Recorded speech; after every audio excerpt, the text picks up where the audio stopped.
He's your average loser with a filthy job and no girlfriend, but after almost dying in a monster attack, he accidentally swallows a parasite that grants him the ability to transform into the strongest monster. The story begins in a world overrun by terrifying creatures known as kaiju. While the surveillance team stays caught up in their tasks, a brand new ugly kaiju suddenly emerges, throwing the city into chaos, as emergency alarms blare across every corner, warning citizens to rush to the nearest shelter. The investigation team quickly sends word to the base that the latest target is making its way from Yadobasho to Yamashita town and seems to measure about 60 meters in length with a fortitude level of 3.6. As the reptilian kaiju storms through the city, the defense force gears up for battle, and this time it's the 3rd Division that gets called into action. Mina Ashiro, the commander of the 3rd Division, leads the charge and dives straight from a helicopter and engages the lizard-like beast in combat. Her team follows right behind to back her up, and without wasting a second, she fires a shot that takes the creature down in one clean hit. The kaiju's bodily fluids explode on impact and splatter everywhere, turning the whole area into a disgusting mess. Once the defense force finishes off the monster, it's time for someone to deal with the aftermath. That's when our middle-aged protagonist, Kafka Hibino, shows up munching on a burger while peering through a telescope at the filthy slum he and his team are about to scrub clean. On one side are the celebrated heroes who get showered with cheers and admiration, while on the other are these cleanup workers who don't get so much as a nod of respect. Still, Kafka sees this as his own kind of battle against the kaiju and takes a strange sense of pride in doing it. He sends a sample of the creature to the tech unit before getting back to his gross but necessary job. But one of the guys gets a little too careless and a piece of the monster explodes, causing a superficial injury to a rookie. The head of the cleanup crew then turns to Kafka and orders him to switch over to the intestines section since they're short on manpower over there. Kafka clearly finds the idea disgusting and grumbles about it, but the moment he steps in, it's obvious the guy's a total pro when it comes to handling stomach-churning work like that. Later that day, as Kafka makes it back home, he drops straight onto his bed without a second thought. The nasty chore he was stuck with leaves him feeling nauseous, and while trying to distract himself, he turns to the TV where Mina is being praised as a national hero by the media.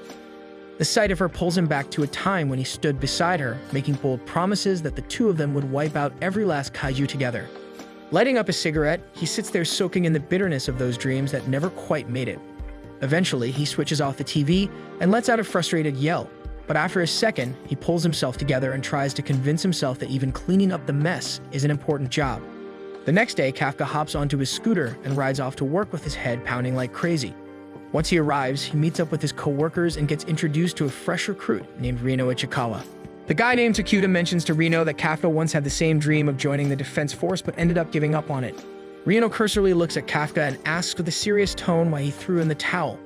Kafka then shares how hard he pushed himself for that goal, until the harsh truth hit him that his abilities had limits, and says Rino will probably understand that too once he gets older. But Rino isn't having it, refusing to accept what he calls a lame excuse, and firmly states that he'll never back down like that.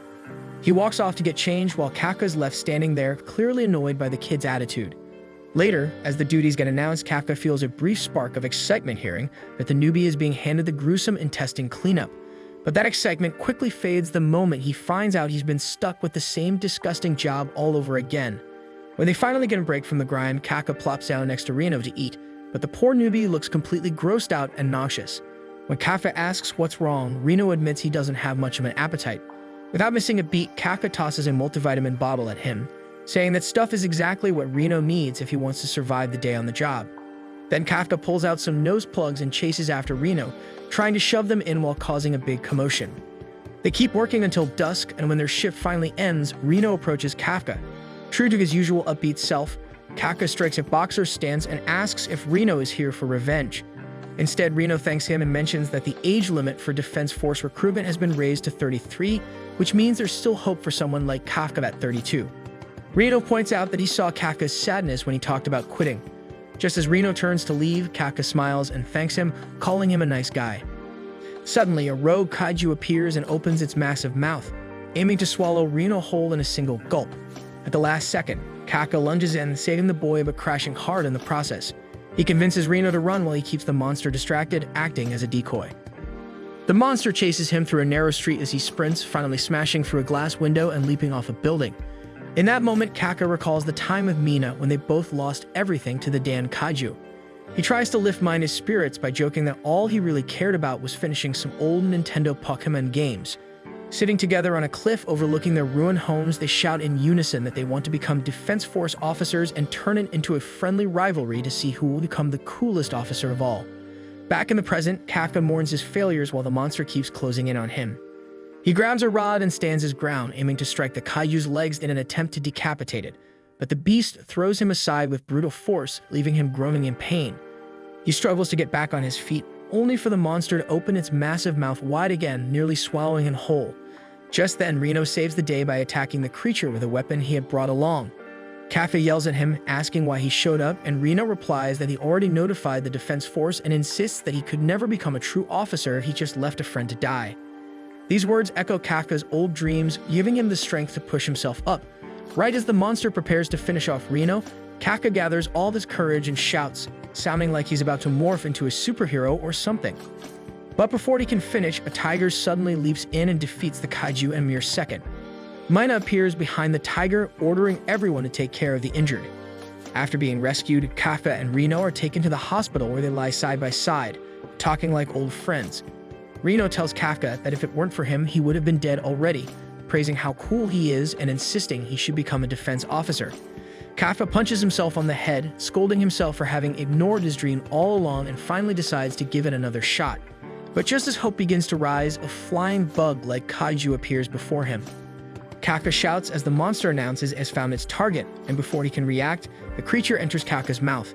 He feels intense pain, and when Reno checks on him, what he finds is not Kafka, but a cool-looking humanoid kaiju.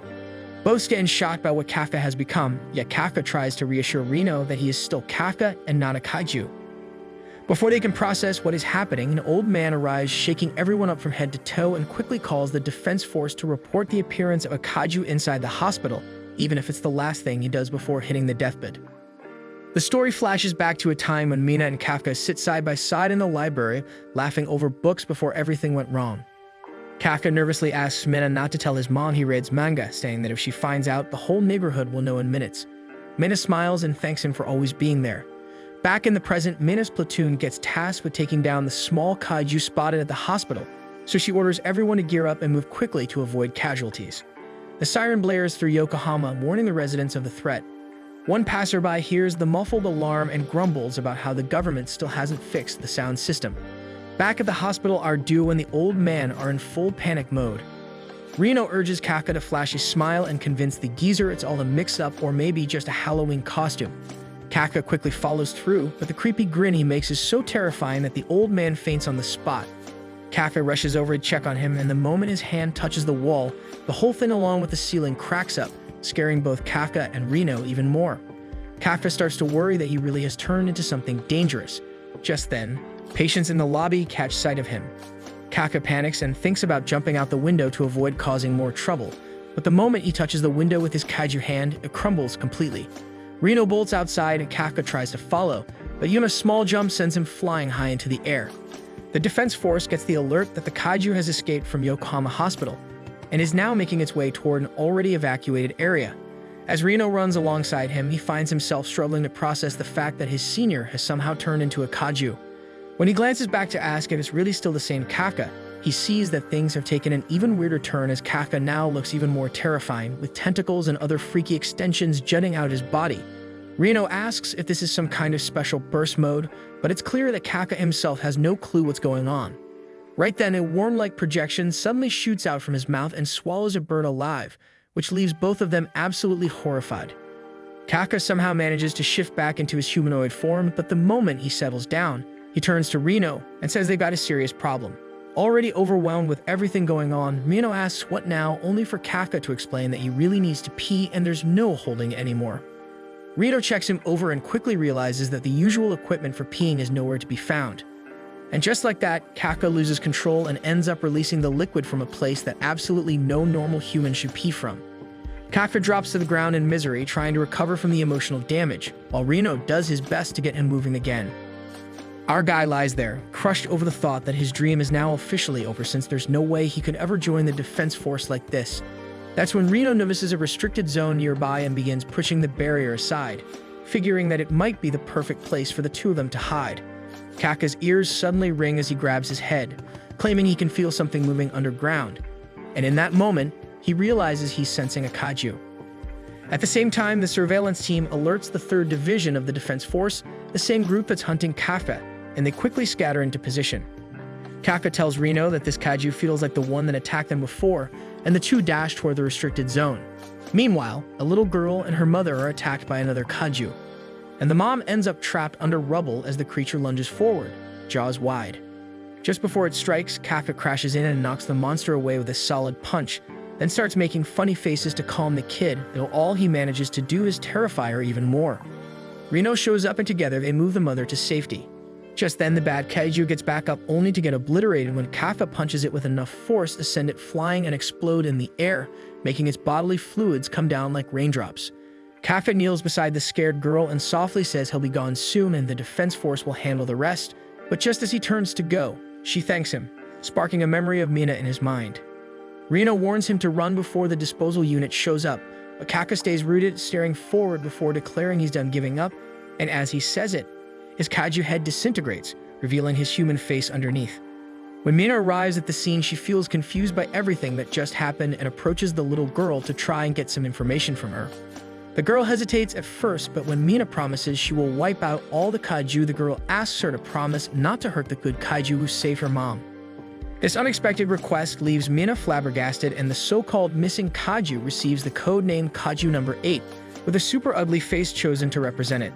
3 months pass, and Kafka becomes the first kaiju to ever escape the defense force, causing every officer to be on constant alert searching for him. The supervisor of the kaiju's mess cleaning facility hands 2 letters to Reno, saying they came from the defense force and asking him to give Kafka's letter to him as well. Reno checks his own results and finds he passed the first exam. He then takes the other letter to Kafka and on his way opens it, smiling when he sees Kafka pass, before running to share the news with his senior. Just as Reno arrives and delivers the good news, he suddenly gets angry and attacks Kafka when he sees him in his kaiju form.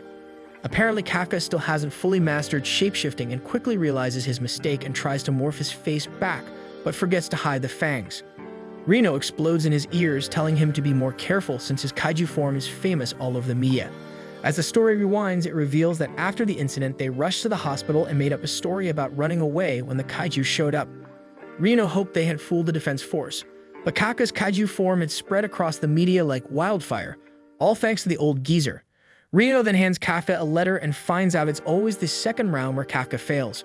Reno asks him if he's ready to take the exam with his current body, warning that if he messes up, he might be killed on sight. Kafka stands with determination and says he cannot let the last 3 months of hard work go to waste, and considering he's already 32, this might be his very last chance to chase his dream. Reno tells him that even if Kafka fails, he won't quit and they'll take each other on as rivals. Kafka pulls out a water bottle but struggles to open it, so he tries harder and accidentally morphs back into a kaiju. Reno scolds him, telling him to skip the exam, but Kafka drops to his knees, arguing that he will manage until the exam time comes. 10 days pass in the blink of an eye, and finally it's time for the exam. Ardu parks their truck in a huge parking lot, but just before they can get inside, a little chick with yellow hair shows up calling our guy an old man. Kafka flies into a rage, arguing how a 32-year-old like him cannot be an old man. She gets straight to the point and asks him to move his monster sweeper truck because she wants to park her car there. When Kafka refuses, saying there are plenty of other empty spots, the girl says 5 is her lucky number. When Kafka still refuses, she uses the strength from her expensive suit to lift his truck and toss it aside. Reno asks who she is, and the girl flexes, saying she is Kekoru Shanomiya and her hobby is killing kaiju. Kekoru then approaches our guy and tells him he smells like kaiju. After hearing that, our guy feels pretty pissed, but Reno steps in and says they handled the kaiju trash, which makes her even more curious about why they show up. Her attention shifts instantly when Kafka casually lifts his truck, and she assumes he must have a suit too. He turns around and introduces himself as her daddy, telling her to remember the name. His smug frown disappears the moment her ninja butler parks in the spot, and then she acknowledges Kafka and challenges him to impress her in the test. While she walks away with her men in black, he gets hyped up, but Reno asks why he decides to use his power in public, though Kafka brags that he hides his claws pretty well. After that, they walk toward the venue, and our main guy promises not to mess up this final shot to join Mina, but the hype dies quickly when he pants like a dog with asthma, even though he trains every day. The first part of the test checks fitness, followed by the aptitude test that Reno says depends entirely on genetics, so his best shot is a big score in the fitness part. Kafka soon figures out that all this training means nothing because he now moves like a fat and crusty 30-year-old, but he refuses to cheat with his powers and lands at 6 from the bottom. Kekoru throws her rank sheet at him and smugly roasts the old man so hard he wishes he could vanish and rot in a hole forever. Reno feels shocked that Kafka avoids using powers even once, so Kafka explains that it feels unfair to others and then rants about how he could destroy everyone if he uses just 1% of his true power. Meanwhile, Soshiro shows a list of the candidates, and as soon as Mina spots her childhood crush, she asks him to give his thoughts. He says that of all of them, the ones who catches snake eyes are Izumo Haruchi, who destroys everyone in university, then Haru, who has wild teeth and serious muscle, and finally Kaguraji, who flipped off the military to join the Kaiju Defense Force. Last on his list is the 16-year-old prodigy straight out of California from Freedom Land who skipped grade with her insane talent, Shinomiya Keikoru. While she walks around looking all smug, Haru swears he's gonna crush her completely while Izumo and Kaguraji decide to wait and see what she brings to the table. Reno points out that the competition looks real tough, and when Keikoru asks if he now sees her greatness, he holds onto her in amazement until her guards wreck him for diddling a pure girl with those old man hands. The others look at him with full disgust while Keikoru smugly says he keeps losing more aura points every time they meet. After that, he starts to wonder how he should get one up on her, so Reno tells him he has a shot since he knows so much about kaiju from his past, and that kind of knowledge holds the same weight as actually killing kaiju, which also explains why he joined the disposal squad.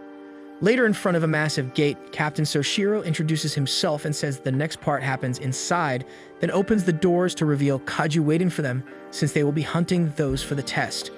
A kaiju charges at them full speed, and Kafka almost gets a heart attack, collapsing onto his dump truck while everyone else stays calm. Marking the third time, Keikoru laughs at his clown self. Captain Soshiro explains that all of them receive Izumo battle suits crafted from kaiju muscle fibers, with which Reno immediately forms a good synergy.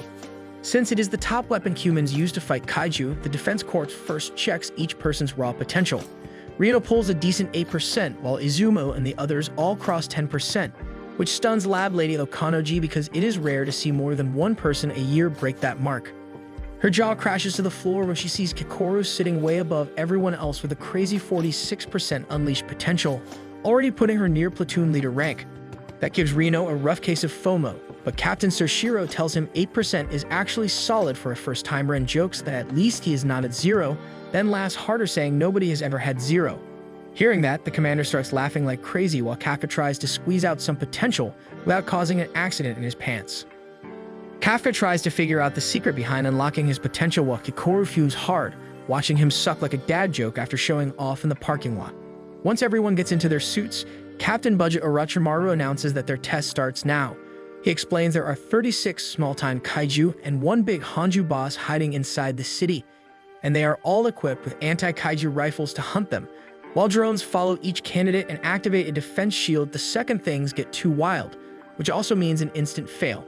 After that, the round kicks off and Keikoru blasts past everyone like she owns the place, then starts stacking up kills like it is no big deal just to flex on them. Meanwhile, Kafka starts freaking out over how they are supposed to compete, and just then Soshiro announces that Commander Mina came to watch them personally. Hearing that, Kafka locks in and realizes the drones probably look at more than kill counts, so he and Reno decide to play support instead. They see Izumo and other struggling NPCs fail to damage a thick-skinned Yojo, so Kafka jumps in and notices he has seen that one before, which helps him figure out why they carry grenades. He throws a stun bomb straight at its ugly face fearlessly, making it flinch hard since its hearing is 10 times stronger than its eyesight. After that, he points out that its belly has the weakest armor, letting Izumo and the others finish the job fast. Luhair says thanks for the save, and even Captain Soshiro shows a bit of interest, while Kafka's confidence hits new highs because of all the time he spends cleaning kaiju bodies inside and out. But reality comes swinging when a Yoju smacks his side and sends him flying into a building, triggering his suit alarms, so Soshiro tells Okanoji to hit that shield button at any moment. As the Yoju gets closer, Kafka knows using the shield means a failure, so he tries with everything he has not to mess up in front of Mina, and right before the kaiju chomps him down, it suddenly turns into Swiss cheese. Standing on top of it, Keikoru says again how disappointed she feels about his useless self and tells him to stay down in the dirt while she handles the rest like a queen. That tiny spark of motivation seems to push Kafka forward, but Reno notices that his leg looks totally wrecked, and right then, Captain Soshiro steps in to say his body has major damage with even some vital organs affected, which throws Kafka into a pit of self-hate over his 0% potential being the only thing stopping him from standing beside his dream girl. He ignores Soshiro's warning and decides only he gets to say when to quit, so he rises on that broken leg powered by nothing but raw willpower, testosterone, and straight-up brute force. His potential climbs by 0.1% while he stares Mina right in the eye and swears to never throw in the towel. Everyone watches him frozen as he acts like everything feels totally fine. Soshiro says he will press the shield trigger if it gets risky, which Kafka agrees with before he coughs up blood and tells Reno to go on without him. But his bro reaches out because they agree to face it all as a team. While the control room loses it laughing, the two idiots combo up with a piggyback move that feels insanely cringe but lets Kafka make big brain calls while Reno executes them with his power suit. Kafka then tells him to tail Kikoru, who's out there racking up scores like she's Ronaldo against an old man with a stroke. The blonde keeps hopping from Yoju to Yoju and destroys them all like a boss before putting a bullet right through the main kaiju's ugly head and ending it clean. As the Hanju collapses, the lab lady quickly announces that the boss is down and the test now ends, so everyone should head out. Kafka feels like he's about to explode since she finished too fast and a whole combo meant nothing. While Okunoji asks the captain for the signal, he tells Commander Mina that Kikoru is proving her worth big time, and thanks to her, barely anyone got seriously hurt or unsubscribed from life. Back on the battlefield, Kikoru looks up at the sky and wonders if she's perfect enough for her daddy to notice, and turns around to rub it in Kafka's face, but she suddenly senses something weird behind her and blood instantly shoots from her chest. Meanwhile, Kafka catches his breath and tells Reno how much of a monster Kikoru is until he panics because the dead kaiju start moving again. At the same time, Kikoru seems to have blocked the hit with her suit and asks the humanoid what it is, leaving it surprised to see her alive and somehow healed. As it pets the Hanju, she takes aim, but the creepy thing tells her not to bite off more than she can chew and shoots enough bullets to take down a whole school and shuts her down. Chaos breaks out in the control room about her status, and everyone freaks out as the kaiju comes back to life, now at the crazy magnitude of 6. Since no single officer can handle that mess, Mina orders all shields to be turned on and gets ready to head out with Soshiro. On the other hand, Kikoru refuses to back off like a scared kid because no one dies while she's around. She screams she is the perfect slayer until a Hanju pulls a Bruce Lee kick and knocks her into the ground. That triggers her childhood memories where her name always sat at the top, but unlike her friends who got love from their dads just for passing, hers was always gone and her butler said he would surely be proud. When she finally talks to him though, the man says it is expected of her to be the best and she should stop celebrating small wins and work harder to not take an L next time. Even with a busted arm, she keeps going through the pain thinking about her dad's wise words until her gun falls and the kaiju grows its weapons back to shoot her down with a laser. Commander Mina and Soshiro Naruto run at full speed to the spot, hoping they get there in time, but Kikoru gives up seeing the insane attack charge up in front of her. She says goodbye and tells her dad sorry for not being his perfect girl when the Hanju fires the blast, but then the last person she expects shows up with a stupid grin. She sits there like a rag doll watching him go full transformation mode and look cool as hell. Meanwhile, the others run for safety, and Reno helps out where he can till someone warns them not to go near Kikoru's fight, so he turns to his senpai who is already gone. He is shocked at first, but then realizes it's only natural that he transformed and went to save her.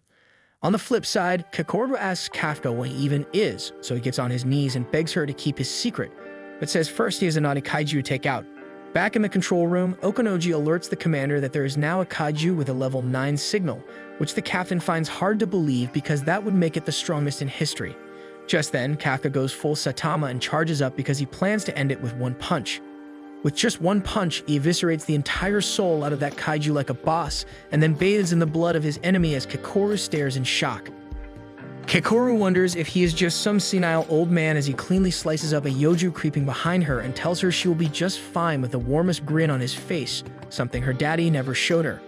While he scolds her about taking risks, Reno arrives and says the same thing to him, and as the two bicker like a couple, she collapses face first on the ground.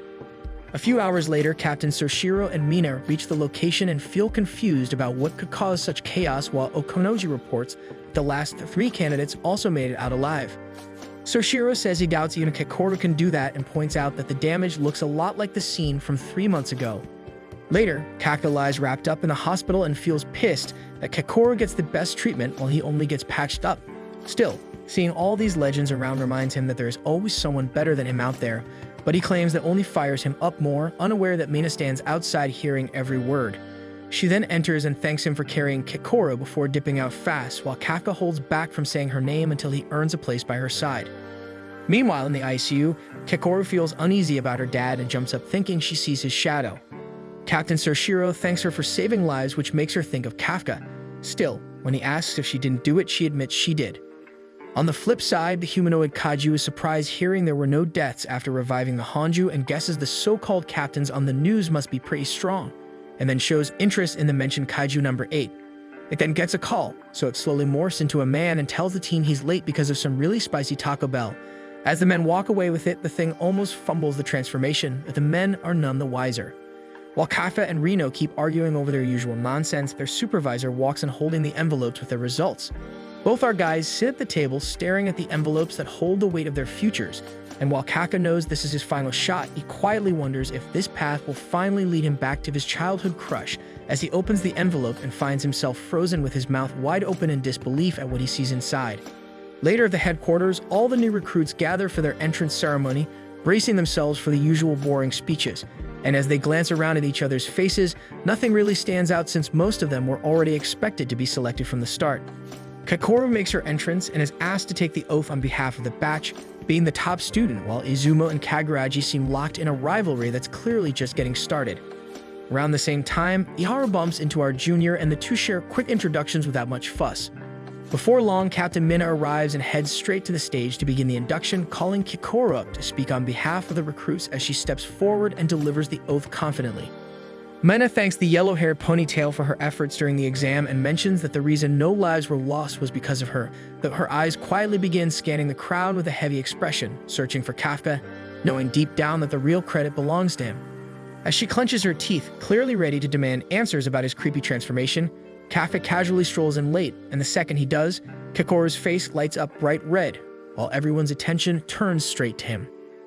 As the story winds back a little, Kafka's fate hangs in the balance as the selection board reviews his results, discovering that not only did he score the lowest in the fitness exam, but somehow managed to land a perfect 0 on the aptitude test. And just when the panel is about to dismiss his application entirely, Captain Soshiro steps in and decides to vouch for him, arguing that while the guy might be a completely average idiot, he still managed to identify enemy weak points, support his teammates, and most importantly, made him laugh a lot, which, in his opinion, counted for something. Okanoji immediately protests the ridiculous reason for hiring someone, prompting the vice captain to compromise by taking Kafka in as a cadet instead of an officer and deciding to personally train him a bit more. Back in the present, Mina announces that Kafka has been accepted as a cadet and that this is the reason she had him sit out the induction ceremony, which causes a wave of quiet relief among many of the new recruits who seem glad to hear he is still around. Soon after, the vice captain turns to the commander and invites her to deliver her speech. Hearing the captain's speech fills Kafka with so much emotion that he ends up shouting her first name across the ceremony hall, boldly declaring that he will soon stand by her side, leaving everyone around stunned and whispering in confusion about why a newbie is casually calling the captain by her first name. While the words clearly strike a chord with his childhood crush, she keeps her composure and upholds protocol by ordering him to do 100 push-ups as punishment for disrespecting a senior officer. As Kafka panics over the sudden punishment, the vice captain bursts into laughter and teases Mina for going easy on the guy, but instead of replying, she simply walks away with a faint smile on her face. Okanoji grumbles about how Kafka just arrived and has already turned into the squad's comic relief, but Soshiro calmly responds that it's exactly the kind of energy their team needs, since things can get a little too grim sometimes. However, beneath that lighthearted excuse lies the real reason Soshiro brought Kafka in, which goes back to the time they received a 9.8 fortitude kaiju signal and someone's vitals vanished at the exact moment, making him suspicious that Kafka might be something far more unusual than he appears, and so he decides to keep him close and observe. Meanwhile, Kafka barely finishes his push-ups and collapses to the ground, only to be approached by Kikoro, who tells him they need to talk in private. Iharu, ever the clown, blurts out if this is a love confession and causes a minor scene, but Kikoro simply drags Kafka to a nearby restaurant to get the answers she's looking for. There she listens in disbelief as Kafka confesses that he ate a kaiju and turned into one, prompting her to mock him for having an appetite strong enough to down a monster, though Kafka quickly defends himself, saying he never meant to eat it in the first place. When he wonders aloud if he should report himself to the defense force and ask for help, Kikoro firmly shuts down the idea and explains that if they ever find out, they will turn him into a lab rat and subject him to all sorts of horrifying tests. going on to explain that when a kaiju is strong enough to be given a number, its remains are used to craft weapons. The horror of it all finally overwhelms Kafka, who leaps at her in desperation, begging her to keep his secret, and after a moment of thought, the stern girl agrees but makes one thing clear, that if he ever hurts anyone, she'll personally make sure he's taken down. The next day during the fire training exercise, Reno takes the lead and manages to set a new personal best with his unleashed potential now reaching 18%. Iharu watches closely and starts to worry that Reno might have finally caught up to him, but his nerves settle once he sees that his own combat power still ranks slightly higher. As the others take their turns, it becomes clear that everyone has made some kind of progress.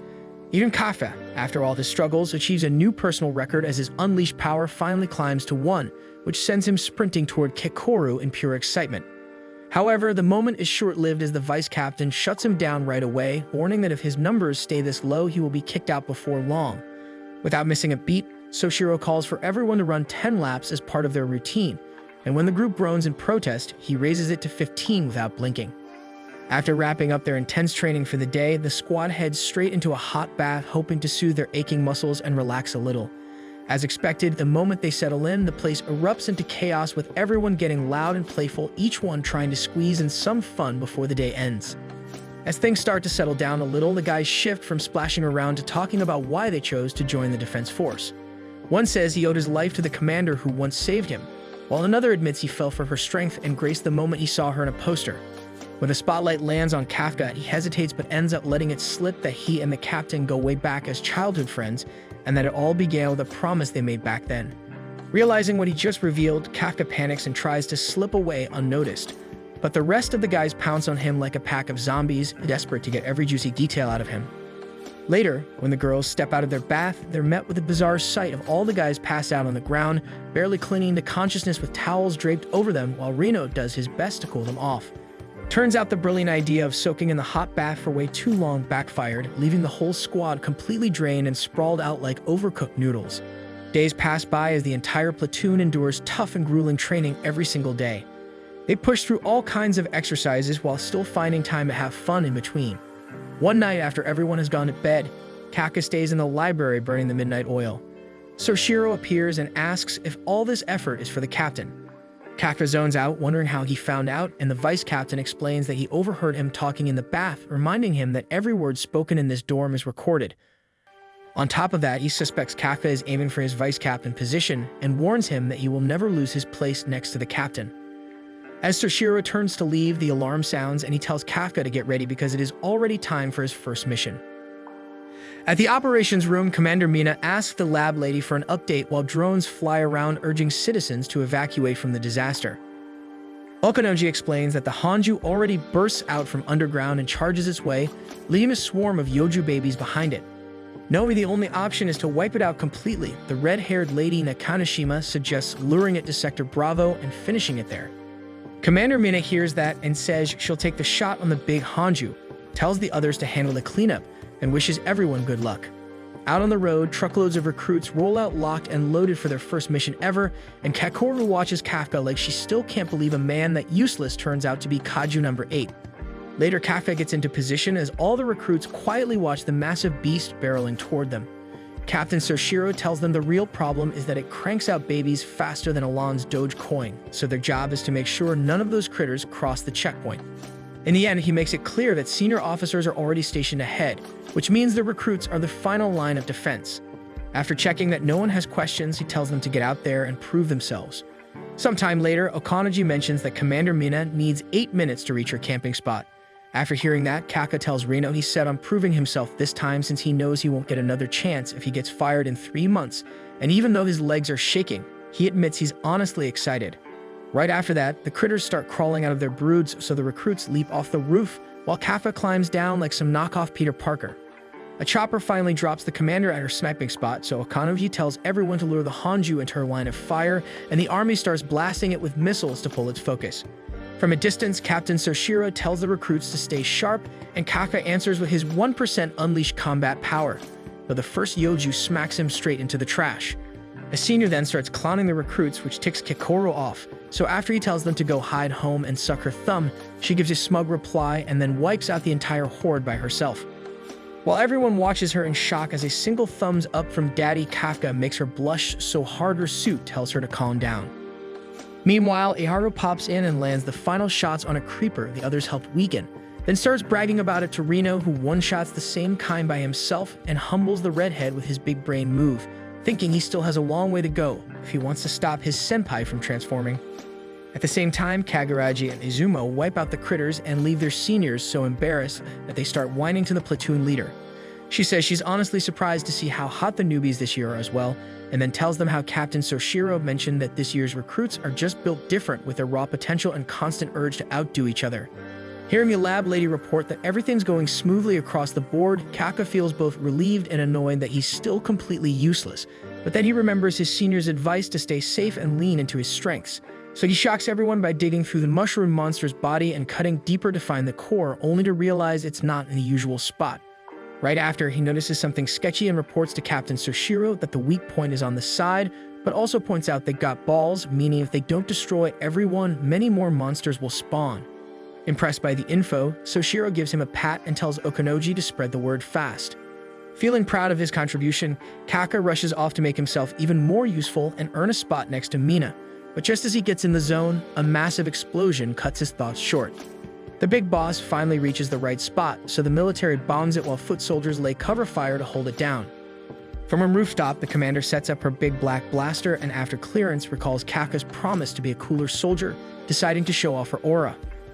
As the gun charges and she locks in, Soshiro tells Kaka to stay sharp while the glowing missile rips through the oversized fungus, leaving it full of holes. Kaka's eyes nearly pop out when she fires a second shot to finish it off, then lands a third just to be sure. Everyone in the control room celebrates, but when she asks for a fourth clearance and Okonoji talks back, she reminds him it's not a request. Kaka is just as blown away by Mina's hip vibes, so Soshiro asks if he really thinks he's worthy of standing by her, to which he smugly asks why Temu Orochimaru thinks he even comes close. Soshiro admits he isn't as good as her and says that while she's great at blasting the big ones, he proves there's pretty much no one deadlier than him at handling medium to small targets as he slices up the creeper, ambushing him like sushi. Kafka gets shocked, not even seeing his katana, as the captain says he comes from a family of samurai, then cuts the talk short, saying now that the mother's dead, it's time for the babies to swarm in. The army of baby mushroom monsters rolls out endlessly like a clown car, so Soshiro tells the newbies it's their time to shine and take out the trash, which slightly intimidates Izumo. Seeing them wimp out, the seniors start trash-talking, so Nakanoshima jumps in and sparks a little fire under the top two recruits who head out even as Lab Lady notes they're nearly out of stamina and running on fumes, which is exactly what Soshiro thinks brings out those fit to be captains. Though Kakoru is the only worthy one so far, he sees Reno as a strong runner-up and Iharu notices it too. With that, the two take off to hunt monsters, but on the way they spot a man in a cleanup crew uniform. And when Iharu asks why he didn't evacuate, the man starts rambling about his scheme getting ruined and wonders if someone on the defense team has deep kaiju knowledge, before turning around and asking if the boys know anything about it with fungus all over his face. A little farther away, Kafka and Reno's old co-workers from the cleaning company are huddled around a telescope, trying to catch a glimpse of their former teammates. The chaos on the battlefield makes it clear why every cleanup company from Tokyo and Kanagawa has been summoned. Their supervisor arrives and asks about the new recruit, and Takuda casually jokes that the guy must have locked himself in the bathroom again. Meanwhile, that same new recruit, who is actually the creepy humanoid kaiju in disguise, is now standing right in front of Iharu and Reno. Annoyed by their presence, he suddenly tries to shoot Iharu in the heart but narrowly misses. Iharu collapses, bleeding heavily and screaming in pain, and Reno quickly tells him to use his suit to stop the bleeding. Just then, the monster reveals its true form, the same one that had previously taken down Kakoru. Reno scrambles to contact headquarters for backup, only to realize that the creature has already cut off all signals in the area. After getting hit hard twice, Reno recalls Kakoru's warning and focuses on the monster's finger movements, managing to dodge the next attack just in time. As things spiral out of control, he somehow convinces Iharu to retreat and bring help. Reno knows he cannot win this fight, but thinking about his duty as a defense officer, he charges straight at the kaiju with everything he has, determined to buy Iharu enough time to escape. As Iharu tries to make a run for it, he stumbles and falls, frustration bubbling up as he realizes that Reno seems to be surpassing him while he remains stuck at just 20% of his unleashed potential. Fueled by this feeling, he charges back into the fray and saves Reno at the last second, right before the humanoid kaiju can blast him away. When Reno protests, Iharu snaps back that this time it will be he who saves Reno, not the other way around. reminding him that without his help earlier, he would already be dead. Sensing their plan to get Iharu out of the area, the kaiju declares that no one escapes from his zone, shutting down their last hope of fleeing. Realizing they are trapped, Reno and Iharu decide to fight together and bring down the monstrous threat. The kaiju fires another shot at Iharu, but this time Iharu has caught on to his attack pattern and avoids it. Seizing the opening, Reno unleashes more of his power than ever before, pushing to break past his own limits and take the shot. As the smoke clears, what stands before them is a towering wall of dead kaiju bodies. But before they can catch their breath, the humanoid freak bursts out from one of the corpses and shoots Reno at close range, delivering a brutal blow that leaves him badly injured, possibly beyond recovery. In the meantime, the vice captain receives word that both Iharu and Reno have gone missing, and that even their vitals are no longer showing on the radar. Kafka immediately grows tense, worry spreading across his face as the weight of the news sinks in. Just then, Kakoru arrives and confirms what he had feared all along: the dangerous humanoid kaiju has appeared. Back on the other side, Reno collapses with his entire body burning in pain. He tries to stop the bleeding and pushes himself up, only for the humanoid freak to lunge at him again. Just in time, Iharu intervenes, diverting the monster's attention. Shouting for help, he calls out for someone to save his friend Reno. And just before both of them can meet their end, Kaiju number 8 crashes into the scene, punching the freak so hard that it splits his head from his body. Seeing Kafka in his kaiju form, Reno grows gloomy, frustrated that despite everything, he couldn't prevent this from happening. Kafka holds his friend and stands tall, while Iharu freezes in fear at the sight of yet another humanoid kaiju. Meanwhile, the freak regenerates and gets back on his feet, realizing that this is kaiju number 8. Kafka quickly hands Reno over to security and charges at the enemy. The bad kaiju questions why Kafka is attacking him when they should be on the same side, then launches an all-out assault, revealing that he had been going easy on Reno and Iharu the whole time. When Kafka sees the same attacking tentacles that were used on Reno, he snaps. With controlled fury, he wipes out the monster's attacks, and even a wall of kaiju bodies fails to stop him. Kafka keeps pressing forward and finally unleashes a massive attack that sends the enemy flying with its core now fully exposed. Just as he is about to finish the job and erase the kaiju for good, 2 officers arrive at the worst moment and ruin everything by alerting the entire team about kaiju number 8's presence. They explain that the humanoid kaiju matches the description of the missing kaiju number 8, which instantly alerts the vice captain. Without wasting time, he commands a dispatch unit to be sent immediately. All the chaos gives the humanoid freak enough room to regenerate, and before leaving, it throws out a warning that it now knows everything about Kafka and defeating him will be easier the next time they cross paths. As it attacks the humans while making its escape, Kafka steps in and takes the hit himself. Though frustrated that the kaiju managed to flee, he finds some relief in knowing that at least his friends are safe. While slipping away through a narrow alley, Kafka suddenly senses someone behind him. Turning around, he sees the vice captain, who instantly recognizes him as kaiju number 8. The vice captain informs the team that he has engaged the target and requests that the limiter on his suit be lifted. His unleashed potential climbs to a staggering 92% as he prepares to neutralize the humanoid kaiju standing right in front of him.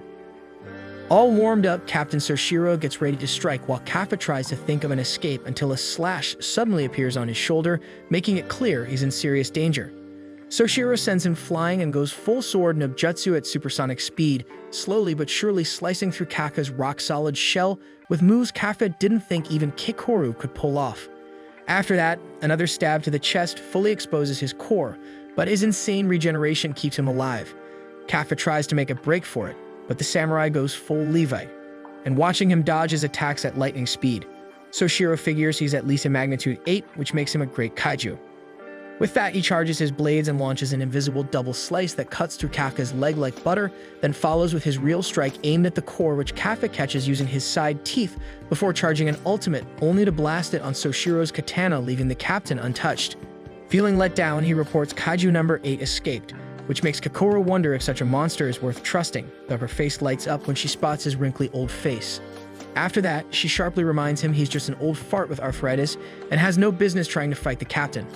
Meanwhile, the man in question stays quiet until Commander Mina asks for his thoughts on number 8. He says it's clearly on the same level as the great kaiju from 5 years ago and believes number 9 is likely just as dangerous, though what really catches his interest is how it attacked his weapon instead of him and fought like a human. Right then, one of the senior soldiers reports that the same humanoid from the test reappeared, only this time it's wearing human skin, which leaves everyone stunned. The heavily wounded humanoid then stops a car and hijacks it GTA style after eating the owner to heal itself, wondering how it should go about taking down number 8 as it drives into the sunset. The next day, Reno wakes up in the hospital and feels relieved to see his senpai alive, then thanks Kafka for saving him, not realizing Iharu is in the bed right next to him. Iharu drops compliment after compliment about number 8's power and mad aura, and Kafka takes it all in with a big smile. That night, a party celebrates Reno and Haru getting discharged, and when Kafka calls room service, Izumo's army of servants shows up with a surprise gourmet feast. Kakoro explains it's because he's a rich boy heir to Izumo Technologies, which rakes in billions every year selling to the Defense Corps and even makes more than her family. She then smugly admits she asked him to arrange the party knowing the food would fire. After that, the captain raises a toast to everyone's first successful mission while Reno watches the wholesome vibes quickly spiral into absolute chaos as everyone starts trash-talking the person next to them, shocked to see even Kafka jumping in without hesitation. The captain explains that there is a tradition to roast each other's messed-ups after battle to help others work on fixing their flaws the next time. Later, the captain shuts down the madness to make a big announcement where he reveals that thanks to his outstanding contributions in battle, Kafka is now promoted to a real officer and officially welcomed to the team as one of their own. Everyone bursts with happiness, and even a usually cold Kaguraji looks genuinely glad since the old man's help during the mission kept the casualty count at 0. The very next day, Mina personally places a badge on Kafka's coat, welcomes him again with authority, and tells him not to get cocky because he's still far from being worthy of standing beside her on the field. That makes him happy because she remembers their old promise. She then adds with confidence that Soshiro was the one who recommended him, so he better step up and not let the man down. That night, Kafka decides to call it a day in the library, but on his way out, he suddenly notices a light still on. Inside the training room, he watches Captain Soshiro pose with his jack muscles and then perfectly replicate his fight with him down to every breath, this time slaying his imaginary kaiju number 8 dummy not once but 2 times in a row, making Kafka nearly pee his pants as his knees give out. When he asks what the man's training on, and the captain replies he's working on a one-shot technique made specifically for hunting number 8 and confesses he's annoyed he didn't go all out from the start or use the 6th technique that would have torn number 8's core to absolute shreds. He goes on saying there's no one except him who can take down a great kaiju like number 8, so in his eyes he's the only man for the job. Meanwhile, high above the clouds, a whole pack of monster birds led by a demonic-looking humanoid gets ready to attack the base. The vice captain sits quietly in the library, digging deeper into the case of kaiju number 8, puzzled by how its attacks is even more human than kaiju. His thoughts drift to the creepy humanoid freak who could shapeshift and blend in like one of them, and the more he thinks about it, the more uneasy he grows about what the future might hold between kaiju and humans. Meanwhile, our guy is chilling alone on a rooftop, thinking about the vice captain and how he can afford to let him down, when out of nowhere, a massive shower of shooting stars begins to rain from the sky. The shooting stars turn out to be kaiju, and in no time they swarm the entire base. To make things worse, each of them has a fortitude level above 6, and is classified as Hanju, making them far from ordinary threats. With the captain currently away, Soshiro steps up and orders everyone into position, realizing that the kaiju seem to be targeting the base directly this time. The fact that so many have shown up together, despite usually attacking alone, makes things suspicious. Watching the base go up in flames and spotting nearly a dozen wyvern-type kaiju flying overhead, Kafka quickly contacts the vice captain to report that something feels off. These monsters never attack as a group. The vice captain immediately understands what that means. Someone even stronger must be leading them this time. As Soshiro pushes forward, he soon comes face to face with the approaching leader. The new dragonic humanoid kaiju speaks in the human tongue, shocking everyone. It looks around and asks if the vice captain is the strongest one here, then calmly declares him as its target. Soshiro is immediately notified that this creature has a fortitude level of around 8.3, placing it in the Daikaiju class. Without hesitation, the vice captain hands over the responsibility of dealing with the other kaiju to his subordinates and prepares to face this new threat himself. The Daikaiju suddenly lunges forward and Soshiro barely manages to dodge his powerful blow. The beast roars out commands to the other kaiju, taking full control of the battlefield and then charges again with terrifying speed. One glance is enough for Soshiro to understand that a single direct hit could end it all for him. He tries slashing through the monster's skin only to realize just how impossibly tough it is. As the rest of the team engages the other kaiju, our guide quickly contacts them, pointing out that the monsters have thinner skin at the back and are most vulnerable there. The team tries to adjust their strategy, but the kaiju start coordinating with each other, making it difficult to get behind them. Just then, the blonde-haired prodigy arrives and reveals her brand new weapon, slicing through a kaiju with ease. A few days earlier, she had requested a custom weapon, something normally reserved for the captain, but the team made an exception and crafted a scythe tailored specifically for her combat style. Mina had personally handed it to her and formally announced her as a member of the main force, ranking her third in the platoon right after the vice captain. When Kikoru first laid eyes on the weapon, she scoffed at its appearance, calling it ugly and claiming it didn't suit her at all. Yet as she swung it with precision, she unleashed two devastating new attacks that tore through the enemy ranks with style. As the fight heats up, even Reno manages to hold his own, impressing Kikoru with his growth and grit as the two form an unexpectedly perfect duo on the battlefield. Meanwhile, on the other side, the vice captain begins to falter under the relentless pressure of the Daikaiju. He lures the Daikaiju through the third gate, the Daikaiju now fully acknowledging him as a worthy rival, growls that he will devour Soshiro to grow even stronger. With a devastating blow, the monster sends the vice captain flying, but Soshiro manages to slice off one of its limbs. Back on the other side, Kaka rushes in to save an officer from a sudden kaiju attack, and when it seems like he will not make it in time, he taps into a bit of his kaiju legs to reach her just in time, pulling the girl named Menes to safety. Menes asks if he has finally gotten the hang of his suit, and Kaka responds with a confident thumbs up. But before they can relax, another kaiju locks onto them. Fortunately, Kikoru leaps in and takes it down, shielding both of them. Just then, they receive word that the senior officers who are off duty have returned to the base to assist, instantly lifting everyone's spirits. Meanwhile, back at the Daikaiju front, the vice captain tells the Dragonoid Kaiju that it picked the wrong team to mess with. He locks the monster in a brutal clash, slicing through the gaps in its exoskeleton. Using this as a distraction, he tricks the Daikaiju into thinking he is targeting its weak spot, only to land his ultimate move with full force. For a moment, it looks like the battle is over, but the Daikaiju quickly regenerates, grinning as it claims to be enjoying the fight with its chosen rival. The vice captain pushes on, breaking through the beast's defenses and finally exposing its core, though he's surprised to see how small it is. Without wasting time, Soshiro unleashes his eightfold slasher in a final attempt to obliterate the creature. The team starts cheering, believing the threat has been neutralized, but Soshiro warns them that it is not over yet. Even Kafe, still in his human form, begins to sense the monster's presence somehow. As the vice captain watches, the kaiju swells and morphs into a massive new form, like one of those villains powering up in the Power Rangers show. Its fortitude shoots up to 9 as it lets out a deafening roar. The lab lady realizes it's way too much for Soshiro to handle alone, but the legend still goes back in and unleashes his third technique, slicing small cuts all over its massive body while smoothly dodging the demon's slow, heavy attacks, which impresses Okonoji. Still, he knows those slashes aren't enough, and just as he figures he needs to strike the core on its back, he coughs up blood as the suit warns him to cancel Maximum Unleash since it's now dangerously overheating.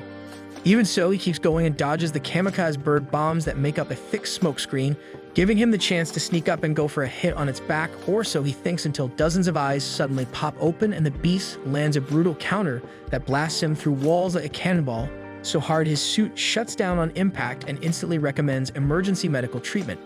Everyone in the control room thinks he's done for as Soshiro relives his childhood memory back when his father told him his genius with the blade came a century too late and that you should just give up. He then acts like everything is fine and dandy to everyone's shock before struggling to stand up like an obese American. Kaiju number 10 tears through buildings and gets closer, so Soshiro decides he'll fight till he drops. He drives his twin blades into it like Zoro on steroids, but the monster heals right up and laughs at his tiny little sword, which he already knows is weak since practically everyone in the family and the defense force told him his sword skills are hopeless compared to guns. But Commander Mina was different and said she actually liked how good he is with his little thing, because it's exactly what she'd need if they ever face a foe too small and agile for her to blast away. That one moment she trusted him to be her protector gives him new drive, so he channels his inner Tanjiro and unleashes the second, third, fourth, and sixth Hashina family hidden technique, though he then gets slapped and death gripped by the kaiju so hard it nearly squeezes the soul out of him. Seeing the captain on his way to heaven, Kaka completely loses it and apologizes to Reno as he begins to transform, but he's stopped midway by the commander's calm and reassuring voice, telling everyone to relax. So Soshiro gives Kaiju number 10 a smug grin right before it gets nuked in the back. Whipping out her big black blaster, Mina fires another blast into its ugly screaming face but ends up missing, so she falls back as it launches the kamikaze birds straight at her camping spot.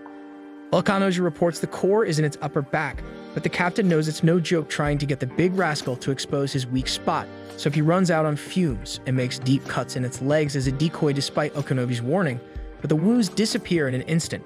Just as he starts to think it's meaningless, Kikoru pops up from behind him and barely makes a dent in the monster's solid shell, So the captain tells her to slice directly into the wounds he creates, dealing heavy critical damage. That single attack drives her suit into full overheat, but it's more than enough because Commander Mina blasts straight into its back and exposes the core. Seeing that, Soshiro orders all the soldiers to stop it from regenerating as he epically carves up its shell from head to toe, and Mina readies her next shot. He musters up as much willpower as humanly possible to hold out just long enough, slicing and dicing through it like an absolute boss until he ends up right in front of its gaping jaws, ready to return the favor.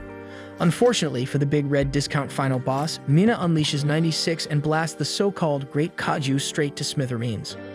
Once it's all over, Kaka bursts into tears like he just binged your name on repeat as he sees Kikoru and his idols salute each other on a job well done, exactly like he always dreamed as a little boy.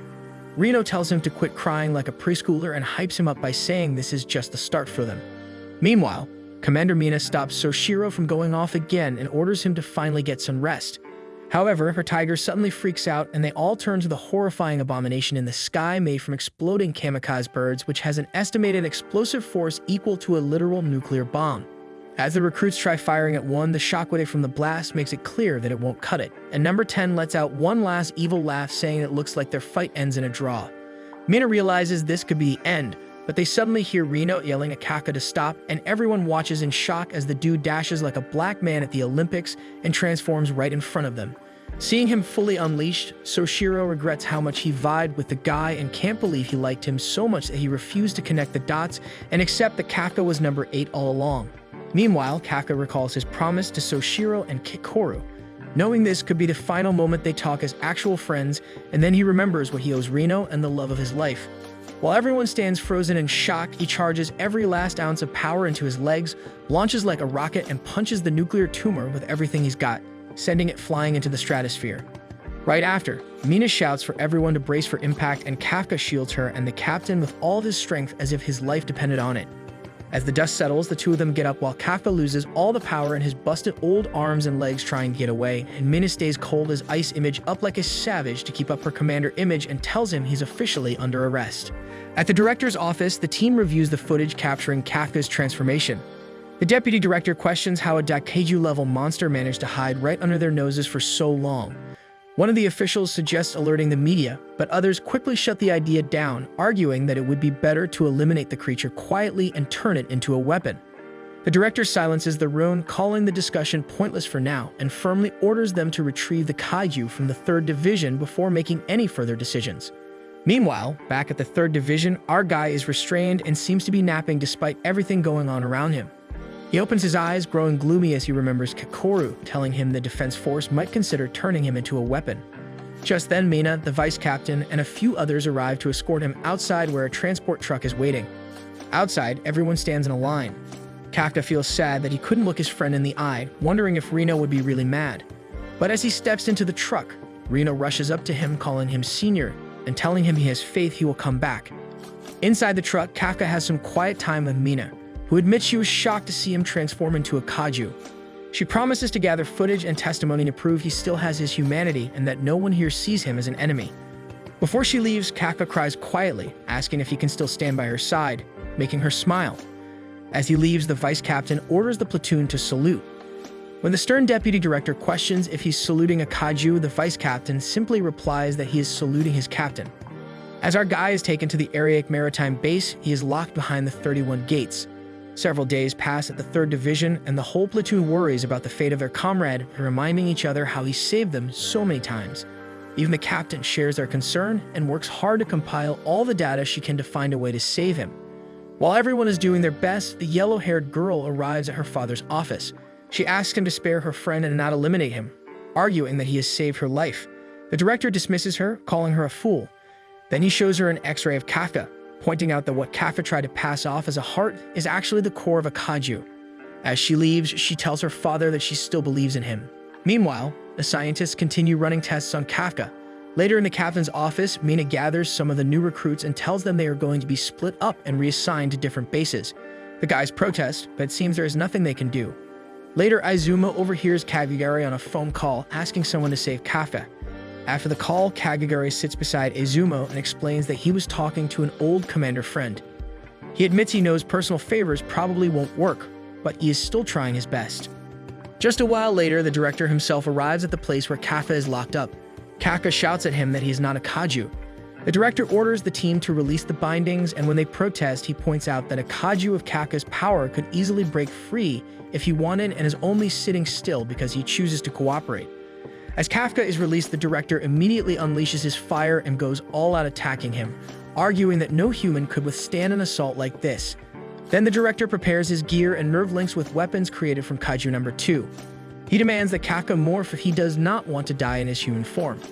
Kafka tries to keep the transformation minimal to prove his humanity, but the director pulls out his Kaiju arm, forcing him to transform even more. Kafka does his best to dodge the attacks but still gets hit repeatedly. Suddenly, Kafka's body starts reacting strangely as if it is attacking a Kaiju. The director keeps pressing the attack and finally forces Kafka to take his full Kaiju form. Unexpectedly, Kafka loses control over his body and leaps toward the director to attack him while Kekoru shouts at him to regain his senses. On the other hand, Ryoma starts going hard in the gym like David Goggins and pushes himself to get stronger as fast as possible so he can protect his senpai. Seeing his aura points go up by the second, Iharu decides to jump in too, and that's when their seniors show up and drop the news that Kafka's fate is being decided today, and they even summoned Commander Mina to give an official comment. Meanwhile, Kafka roars again, but this time director Shinomiya notices his attacks are way faster and more animalistic. Inside, Kafka keeps fighting for control as his body goes absolutely ham on the director so brutally that he'd be a cursed pancake without number 2's special shield. Shinomiya claps back with his gauntlet's explosive punch aimed square at Kafka's heart, but the core is nowhere to be seen. Instead, it floats behind him and regenerates into a full body that counters with a punch powerful enough to destroy the second barrier. The observers start to panic, but the old men stay pretty chill, since they expect any clash between two numbered kaiju to bring at least this much chaos. As Kekoru watches in awe, the wrinkly bald man finds it strange that her dad refuses to end the fight and suspects he might be testing how far Kafka can go, which makes Kekoru wonder if her dad is actually giving Kafka the chance she asked for. The two old men lock arms and director Shinomiya makes Kafka charge into the wall like a dumb bull, but he quickly regrets it when Kafka comes flying back and bashes his ribs and making even the bald men panic for the first time. Number 8 keeps growing stronger beyond what even the director can fully handle, while Kafka keeps struggling inside. The director puts his gauntlets into overdrive and throws out his strongest punches, but Kafka now powers through his shield like it's paper. Then he follows up with number 2's ultimate railgun attack that sends shock through Kafka's full body, but he recovers instantly and fires back a laser death ray of his own, making Kafka want to rip his hair out as it injures Kekoru's dad. Kafka then takes him in a death grip and smashes him into the wall. Just as it seems like he might end him, he turns and sees Kekoru's sad little face and refuses to let her watch him finish off her dad. But his body goes full savage and starts beating the director into the ground like a toy plushie against his will. Thinking about all the times Kafka was wholesome and real, she doesn't lose hope and yells at the old fart to get his act together. Hearing that, Kafka channels the power of anime and friendship to finally break his restraints a second before getting chomped in half by the parasite. As his body raises a final death blow on Kekoru's father, he feels himself drowning in the void when he suddenly sees a bright ray of hope and feels Mina grab his hand, promising she'll always be waiting. Her voice finally snaps him back into reality and his finisher lands, splattering blood everywhere to Kekoru and her father's complete shock, because he actually punches a hole into his own chest and proudly declares he's not a kaiju, he's Hibino Kafka. After he collapses, the 1st Division's captain Narumi puts his blade to Kafka's neck, but the director himself stops him and orders the medics to come and carry off number 8 before he bleeds out. After the director's physical examination wraps up, Commander Mina finally gets called in for her official comment as Kafka's superior, and they make sure to bring up her past with him while making it painfully clear that they've already made their decision. She's only there to give a report on what happened, meaning her opinion as a woman apparently holds no worth whatsoever. She claps back without hesitation that she doesn't care if they see Kafka as human or not and calmly reports his real contributions as an officer. First, she points out how he was more fragile than their ego during their first major mission, but his discovery of reproductive organs turned out to be a massive game changer. Still, the biggest proof of his deep desire to protect humanity was how he threw away both his future and life in the fight against number 10, saving the entire 3rd Division from being completely wiped out. The geezers start yapping that he cheated using filthy kaiju powers and argue a newbie like him couldn't possibly know that much unless he was a dirty kaiju himself. But to their surprise, Mina admits as his unleashed potential is a zero-rounder than their bald, hairless heads and that he only passed under special conditions after failing the exam 12 times. But his dedication alone proves his worth, and he kept going till the bitter end, even after pulling an errand and turning into the very monster he swore to erase. Having heard her opinion, Director Shinomiya tells her to leave, and after she exits, all the geezers turn to him and ask for the green flag to approve Kikoru's execution. As he quietly utters his decision with a regretful look in his eyes, Kaka remembers the time when he was helpless and swore to Mina that he'd take revenge on the kaiju. And now it's too late when he has the power. Later, he opens his eyes in the hospital and nearly dies of a heart attack after seeing Kikoru's father beside him, and then thanks the heavens he doesn't have to face her at his funeral. Noticing his confusion, the director explains he'd be dead for sure if he didn't have a core where his heart used to be, and adds that the council has officially declared him a kaiju. He objected to using Kafka as weapon materials and got a ton of backlash when he convinced the geezers that keeping him controlled is far more useful now that the Defense Corps is facing its strongest threat ever. In the end, Kafka proudly declares he's still an officer and promises to prove he belongs in the Defense Corps. Seeing the message that he won't be executed, Mina actually smiles for the first time in forever. The news also spreads fast throughout the 3rd Division, and all of them celebrate gladly that their favorite old man is still kicking and alive. Meanwhile, back at Kaka's old workplace, his former buddies get their rears absolutely handed to them in chess by a mysterious guy named Number 9 who's been climbing the leaderboards recently. It's revealed that he's the humanoid kaiju who thinks he has humanity's intelligence figured out. He then casually mentions that he now has the full layout of the Defense Corps, and they're finally ready to execute their plan. At that moment, a shady figure steps forward and declares that it's time for the kaiju to take back the power of their fallen brethren. As the story continues, Kaka Hibino finds himself trapped in the middle of a massive anti-kaiju defense force. His beloved childhood friend Mina Ashiro, now the captain of the 3rd Division, locks her aim on him and orders fire. Bullets rain from every direction as he gets pushed back. Kaka has already turned into a rampaging giant kaiju with no conscience or awareness of what he is doing. His head lifts high and a devastating blast erupts, wiping out the entire city and tearing apart everything in sight. Then all of a sudden, Kaka wakes up and realizes that it was nothing more than a dream, and his body is still bound and restrained. At the same time, inside the Tachikowa base of the 3rd Division, Captain Mina Ashiro makes her rounds to check on how the repair process is going. Vice Captain Hoshina Soshiro appears and updates her, explaining that a decision was already reached about 5 days ago, yet the Defense Force headquarters remains uncertain about what to ultimately do with Kafka. For now, he remains confined under heavy restraint. He remarks how clearing up the aftermath of the kaiju attack on their base will take a long time while recalling Kafka's role in their last fight.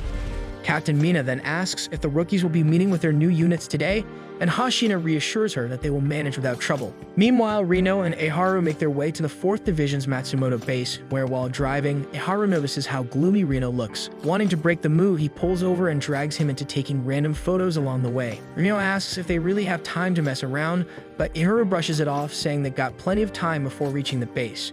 Rino eventually joins in, snapping a few shots of Eharu, and soon the two end up sitting together in a nearby park. Eharu keeps trying to lighten Rino's mood and then admits he never thought he'd get to see Matsumoto Castle while on a mission. As he scrolls through his phone, he notices Kafka still hasn't read any of their messages, which makes him wonder what will become of him.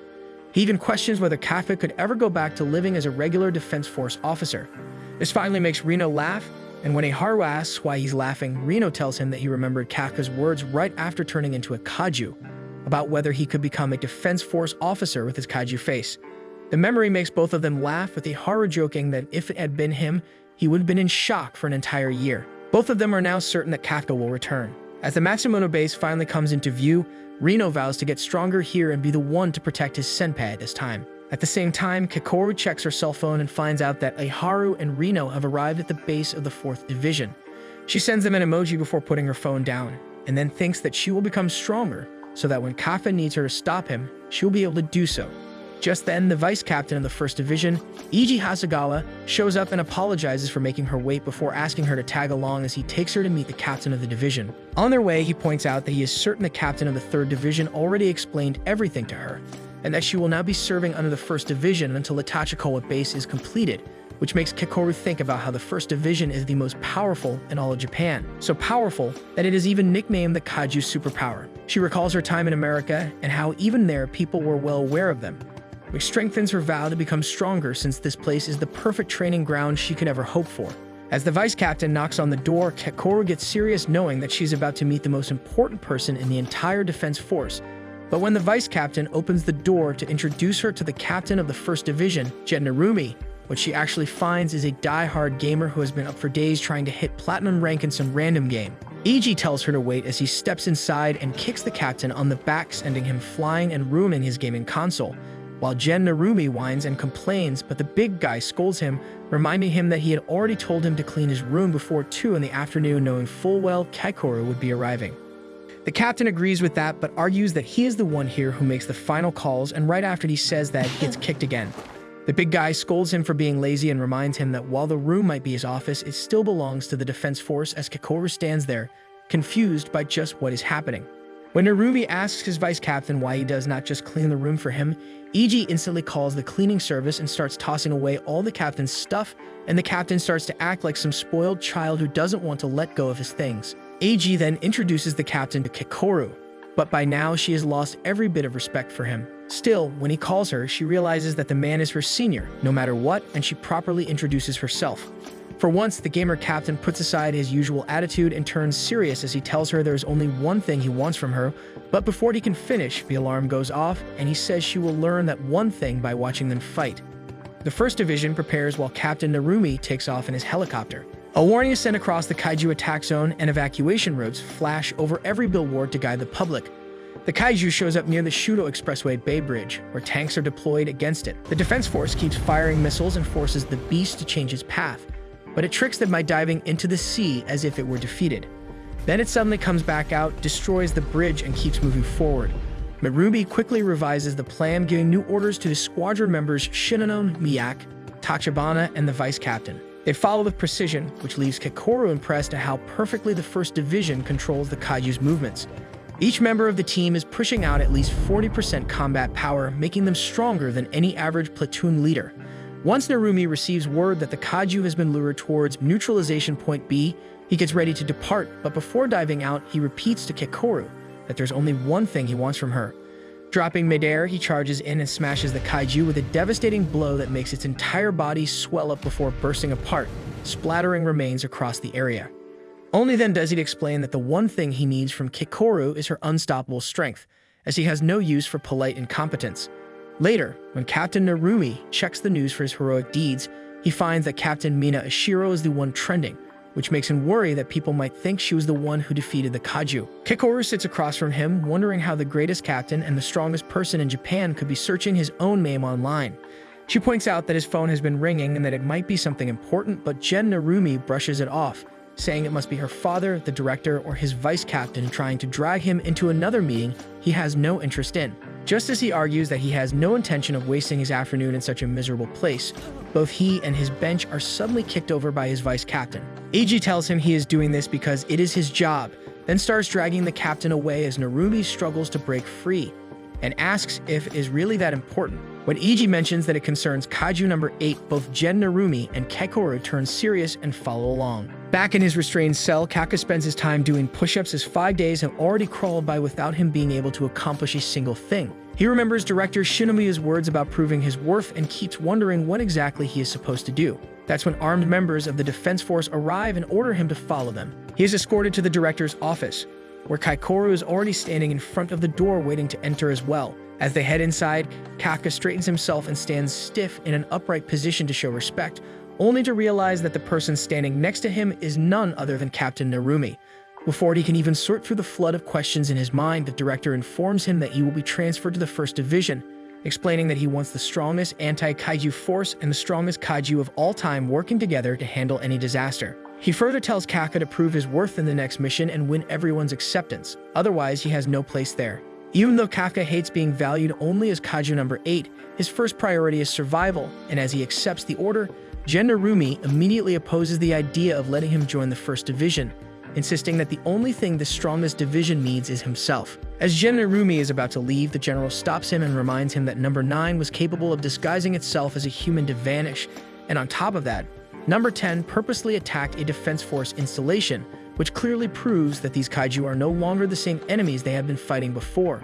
Shinomiya adds that although they have overcome many kaiju-related disasters by growing stronger and more efficient, the kaiju have now begun to evolve in ways they cannot comprehend, and the moment they grow arrogant enough to believe they can handle anything, will be the moment the kaiju change the rules entirely and bring disaster upon them. Narumi responds by telling the director to trust his judgment and allow him to use number 8 and convert it into his weapon. This response shocks Kafka and finally pushes him to speak for himself. Kafka declares that he cannot die yet because he has comrades he must protect and a goal in life he still has to fulfill, recalling the promise he once made to Captain Mina Ashiro of the 3rd Division when he told her they would see who would become the cooler Defense Force officer and vowed to remain by her side. When he joins the 1st Division, Narumi walks away, making it clear that he has no interest in Kafka's feelings or resolve, only in results, and vows that if Kafka ever loses control, he will kill him on the spot and make use of him as nothing more than his suit.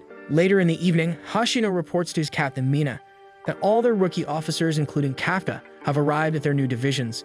The captain stands up, saying that they also have some training to do and takes him along. At the same time, Kakoru is packing her bag and leaving her house while glancing at the picture of her mother. Meanwhile, Director Shinomiya heads to a hidden section of his secret lab where he has started a top-secret project. Meanwhile, on the surface, the earth shakes violently, making the civilians think it is just another earthquake, so they hope it ends soon. Suddenly, skyscrapers crash down one after another, followed by entire residential blocks, forcing hordes of people to run for their lives. A whole section of the city disappears into a massive black pit. As the dust settles, a woman recording the whole thing sees a pair of white dots inside the void with her phone, but before she understands what they are, her screen fills with countless glowing eyes. By the time she realizes what they really are, a swarm of ant monsters pours out and tramples everything in sight. Back at the 1st Division, the commander finishes morning training and Kafka is so exhausted he pants like a dog. Kakoru glances at him for a moment but decides to walk away without a word. Later that day, 2 officers standing at the window watch Kafka run laps even after everyone else has left, because Director Shinomiya ordered him to prove he is worth keeping alive instead of turning into a kaiju weapon. On the other hand, Kakoru heads to Captain Narumi's room to request his help in training, only to find him on all fours, begging her to donate some money. He explains that his bank account has been completely drained, but Kakoru explodes in anger when she notices the mountain of Amazon boxes stacked behind him. She calls him insane for asking subordinates for cash while acting as captain. Just as she steps closer, ready to knock some sense into him, the vice captain suddenly appears and informs Narumi that he needs to gear up for battle. Once the captain is suited and armed, he fumes that his crucial negotiations were interrupted by kaiju, so the only order he gives his soldiers is to head out and beat them down. Back in the city, the kaiju swarm tears through everything in its path, and while the civilians rush to shelters, a boy hiding behind a broken car comforts his crying friend, telling her that Captain Narumi, who is strong enough to slay massive kaiju with a single punch, will save them for sure. However, one of the kaiju notices him and hurls the car away, leaving the boy to stand fearlessly in front of the girl, shielding her with trembling arms and praying through tears that Narumi arrives any second now. Just before the ant opens its huge jaws and swallows him whole, a flash of lightning slams down from above and kills it instantly. Narumi appears and tells the boy he deserves punishment for forgetting to say captain, so his penalty is to borrow his mom's phone and tweet Captain Narumi is cool 10 times. A pair of soldiers then escorts the kids to safety while Narumi orders his team to update the battle status. Squadron leader Kinashi reports his sector will be cleared soon, and Miyak announces his squad is already finished, so Narumi instructs them to focus on assessing the current threat and prioritizing the evacuation of civilians instead. He leaves it to his team to decide if they want to kill the kaiju outright or lead them into the neutralization zone, and then assigns Kakoru and Kaka the crucial job of taking down any kaiju that makes it there, telling them to show him their very best. At the operations room, the scientists confirm the civilians are finally secure and continue to monitor kaiju number 8's unstable transformation signals. The atmosphere gets tense under the crushing weight of countless urgent tasks, but when Director Shinomiya calmly reminds them that their one and only mission is to neutralize kaiju, the entire team steadies their nerves and refocuses on that single objective. Back in the city, helicopters rain heavy firepower from the skies while ground troops unload volleys of bullets into the advancing kaiju, driving them into the neutralization zone where Kakoru and Kaka stand ready. On receiving the order, Kakoru unlocks her massive axe, which glows fiercely as she activates it, and right as Shinano gets the command to back her up, she spots a monstrous ant charging past the line. Kakoru chases after it at lightning speed and splits it apart in mere seconds before striking a dramatic pose, stunning everyone with how easily she wiped out a kaiju. Still, she tells herself it is not nearly enough, since Captain Hoshina was far faster and Commander Mina's strikes landed with more devastating force. She smashes another bug with her axe, which shocks the squad and even manages to amaze the usually hard-to-impress Shinano. Kakoru then shoots down a third kaiju and sharply snaps at the squad leader to stop slacking, which irritates the woman with the massive Gatling gun, though she admits to herself she might get along with the Fisi rookie after all. From then on, Kikoru matches the squad leader kill for kill, making the others question if she is really just a beginner. Hearing this, Scarface pulls off a flashy move and laughs, convinced he is still better than the newbie, until he hears a report that she has already eliminated more kaiju. Vice Captain Hasegawa teases Narumi that the rookie girl might actually be stronger than he was during his own first year. Still, Narumi senses something is wrong because ant-type kaiju never crawl up to the surface and are normally found only underground during construction, making this the very first time in recorded history they have ever appeared above ground. Remembering the last great kaiju incident, both he and the Vice Captain recall the strange behavior that occurred at Tachikowa Base, which suggests there is a hidden ringleader commanding them all from behind the scenes. At that very same moment, a helicopter and armed soldiers from both sides prepare to unload their guns on the kaiju swarming into the neutralization zone. Kafka braces himself, but his legs tremble nervously as the directors command him to prove what Kaiju number 8 can truly do against his own kind. The soldiers open fire while Kafka builds his courage, determined to make the most of the chance that Kikoru's father had given him. He partially transforms his limbs and dashes forward, slamming down hard on the ants from above, but his punch barely leaves a dent, and the creature swats him away like a toy. The older soldiers stare in confusion at why he does not transform completely, while Kafka grits his teeth in frustration that partial transformation is too weak. He remembers the time he lost control and ruthlessly beat up Kikoru's father when he went full kaiju, but he knows he cannot afford to hesitate anymore if he wants to see the day he finally stands at Mina's side. With that resolve, he transforms head to toe, and everyone in the operations room leans forward anxiously as lead scientist Akira reports his energy signals are spiking.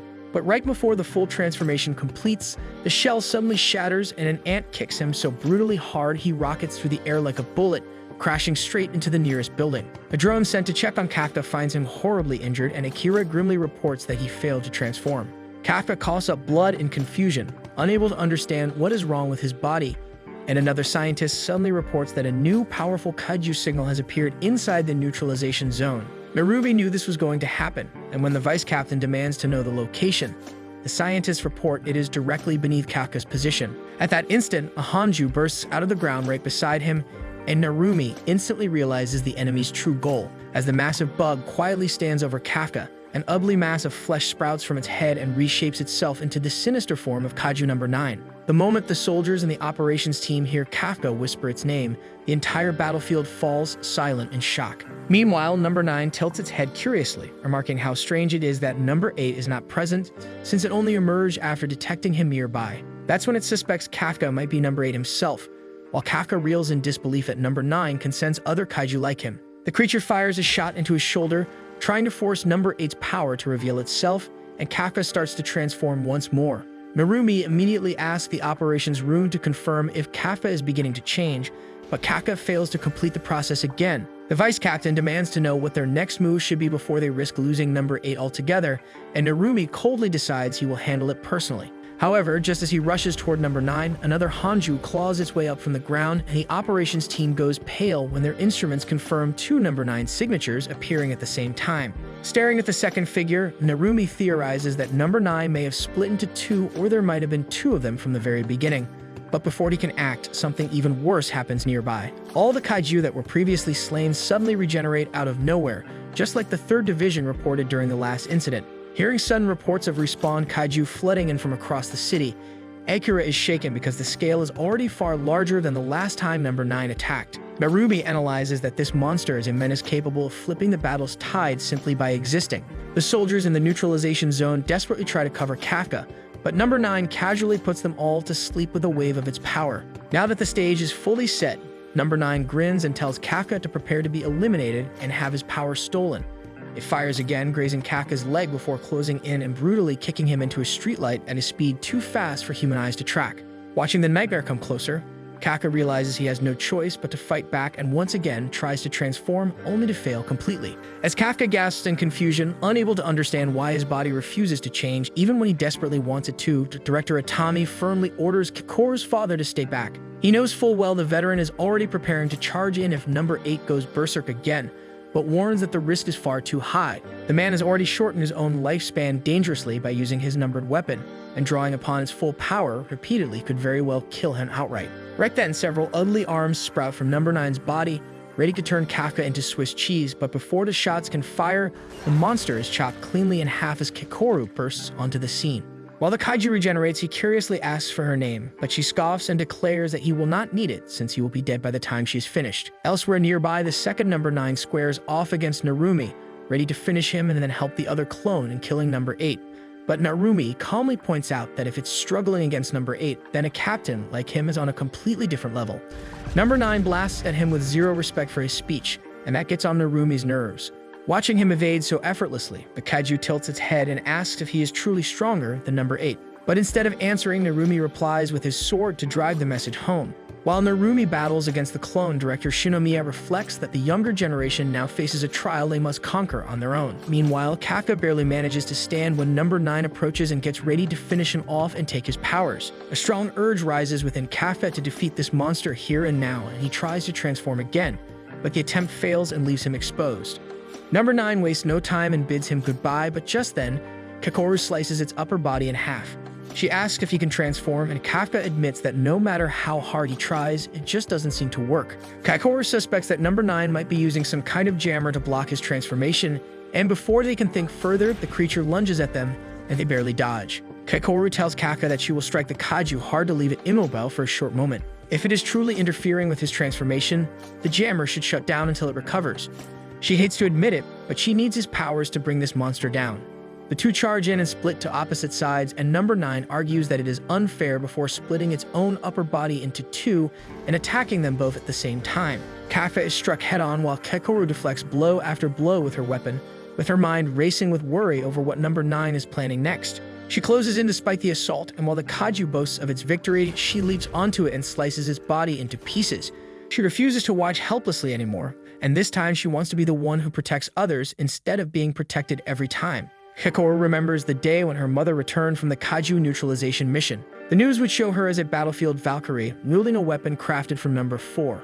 At school, the teacher played the news highlights for the class, and everyone instantly recognized her mother, showering Kakoru with praise and telling her that her mommy is the strongest. Kakoru blushed with excitement, as she was proud beyond words.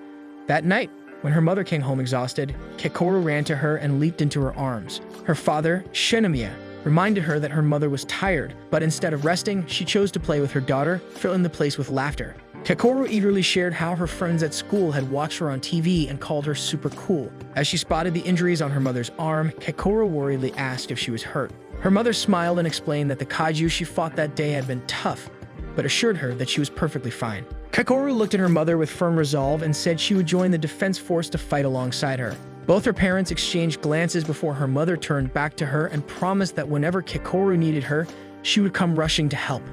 Memories of her mother passed through her mind, reminding her of how warm and beautiful her childhood had been until the day it all ended when kaiju number 6 struck. That day, the defense force suffered a heavy loss as Hikari Shinomiya, her mother, and the captain of the 2nd Division fell in battle. Her death broke countless hearts, and news reports declared that without her sacrifice, the destruction would have been far worse. Temporary memorials were raised across the world while Kakoru, overwhelmed with grief, could not hold back her tears and called herself a liar for promising to protect her mother.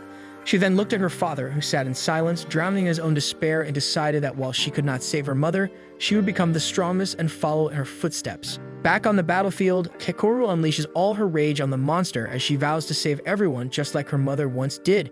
But her footing gets trapped inside the kaiju's body while her father watches, and Kafka leaps in with a high jump kick only to be thrown aside and badly injure his leg as he cries out for Kakoru, who manages to free herself and instantly uses her 6th technique, Daruma Dropper, to slice through the enemy's body, leaving the kaiju momentarily immobile, which gives her the chance to shout at Kafka to transform. Forcing himself to stand, he pushes his broken body to activate the transformation and realizes that Kakoru has bought him precious time. And though it finally triggers, he suddenly finds himself inside his own mind where terror grips him as he sees himself losing control, turning into a monster that could kill Kakoru and even slaughter the entire defense force with their bloods, staining his hands until the vision drags him into despair and the transformation collapses once more, leaving him shaken as he understands that this failure has nothing to do with number 9. Kiji, Atami, and Juzo grow furious since they had opposed the reckless idea of letting a kaiju fight beside them. And with no patience left, Atami insists that their only option now is to move to Plan B, just as Captain Narumi connects with them and declares that he will personally handle the situation because he cannot allow rookies to face something this dangerous. Gen Narumi moves like a battle warrior as his unleashed combat power climbs to 98%, while the operation team declares the surrounding area off limits since it is too dangerous to approach Gen Narumi. The captain charges at the copy of number 9 with an attack that burns through the kaiju's injuries, and number 9 falls back, preparing a long-range strike. But Narumi shifts his weapon into shooting mode and overwhelms the kaiju with a relentless mix of blade and gunfire. The kaiju then closes in and argues that it has already learned how to deal with this before striking from behind. Yet Narumi dodges the attack only to find himself surrounded as the creature spreads its body like roots and bursts outward. Atami comments that the kaiju is adapting during the fight, and even the director admits this behavior is new, unlike the number 9 previously reported by the 3rd Division. He compares this kaiju to a virus that spreads quickly and reshapes itself, and Atami considers it a dangerous threat to the defense force since nothing like it has ever been seen in any other kaiju. While the control room fills with worry, Gen Narumi shouts at them, insisting that he is a bigger threat than the kaiju itself, and even number 9 cannot understand how Narumi has managed to escape without a single injury. He rises to his feet and drives his blade into the ground, saying that he has warmed up his suit and is ready. Number 9 notices a change in his eyes and remarks that they resemble kaiju eyes, but before he can think further, Narumi blasts straight through him. His eye, Narumi's second unique weapon, is known as Retina 0001, the oldest numbered weapon created in Japan from the retinas of kaiju number 1. This time, number 9 seems overwhelmed as he admits he believed he had figured out Narumi's attack pattern, but now he cannot dodge a single strike. It takes him a moment to realize that the captain is attacking exactly where he is about to move. Kaiju number 1, from which this weapon was crafted, had the ability to see the future by reading the brain signals of its opponents, knowing their actions before they themselves were aware. That was why its attacks could never be avoided, and now this same power rests with Gen Narumi. Gen Narumi leaps into the sky and locks onto the core of his enemy, and since number 9 cannot adapt in time, Narumi finishes it off with his Gunsword technique number 2 called the Slash Salvo. The operation team erupts in cheer as Narumi brings down a Hanju-level threat, and even Atami voices his praise. At the same time, the director keeps his attention on Kafka, hoping for his success. Kakoru struggles to keep up with the kaiju while Kafka gets shot down and rolled over, unable to transform because of the fear that his inner kaiju might consume him and end up hurting his friends. Hearing this, Kakoru shouts at him to stop underestimating her, the rest of their teammates from the 3rd Division, and most of all himself. She tries to knock some sense into Kafka as she continues to fight the kaiju. And in that moment, Kafka calls her an idiot and forces himself back to his feet. Trusting in everyone as well as himself, he overcomes his fear and finally transforms into his kaiju form. Kakoru tells him he is too slow, and soon after, the report goes out that kaiju number 8 has appeared in the western part of the battlefield. They shift into operation number 2 as Captain Narumi rushes in to support kaiju 8 against number 9. Number 9 remarks that he knew all along that Kafka was the kaiju, and then lets out a roar that forces the fallen Yojo back onto their feet. It spreads its wings, and Kakoru realizes that number 9 had been holding back its true strength the entire time. Kafka places his kaiju hand on Kakoru and tells her he believes in her, asking her to handle the ants as he refers to the Yoju. Kakoru dislikes being stuck with the small fry while he takes on the big one, but she agrees to the plan and warns that she will murder him if he does not win. Number 8 charges toward number 9 as the kaiju boasts that it has grown stronger and improved since their last battle. It grabs Kafka by the foot and prepares to strike, claiming to have the power to defeat him. But Kafka bursts through its body and smashes what appears to be its core, only to realize it is the core of a Yojo.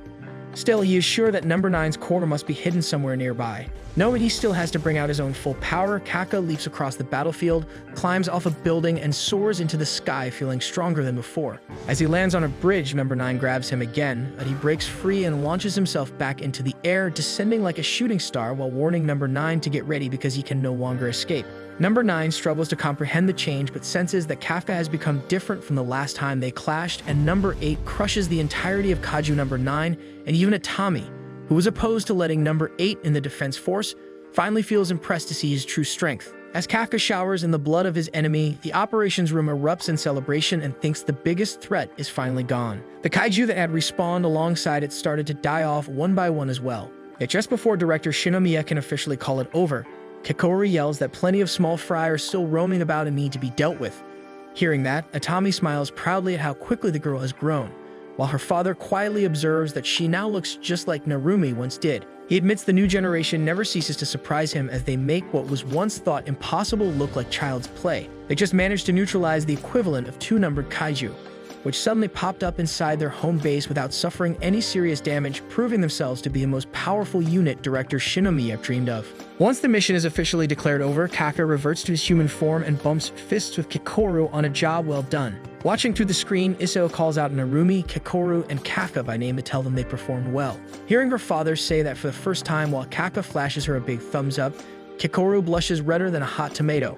Right after, the director orders all forces on the ground to make civilian evacuation their #1 priority. Still, Narumi can't shake the feeling that something is wrong as he recalls the moment number 9 spoke of eliminating number 8 and stealing a kaiju's power. Taking down a threat like number 8 makes sense, but he wonders if it was really the twisted kaiju's only goal, or if it is something deeper than that. At that moment, all attention shifts to the alarms blaring in the operations room as another great kaiju appears. Kaka turns toward number 9's head, which admits with frustration that he is disappointed he could not fully eliminate the threat, but the kaiju proudly states that he will now finish the second job he came for, stealing the kaiju's power. Kaka rushes toward the melting head in confusion, unsure about what it means. Meanwhile, a scientist moves quietly in the back of the operations room. When the head dissolves completely, the report comes through that both of the number 9s they defeated were not the true body. Suddenly, the scientist standing behind Kikoru's father transforms into a giant black kaiju, laughing as it celebrates that it has finally found kaiju number 2 and its wielder. Realizing what happened, Kafka and Narumi sprint back toward base at full speed, knowing they got distracted by clones from the very start, and that Kikoru's father was the real target all along. Kikoru also races after them, but her father orders everyone to evacuate immediately. Number 9 fires at Akira, who is still in the area, and the bullet has so much force that the entire building explodes, but Isao manages to shield the lead scientist just in time. After that, he requests the other 2 directors to take everyone and leave the area, and even though the eye patch director wants to join, Atami orders him to stay back since he would only be a burden.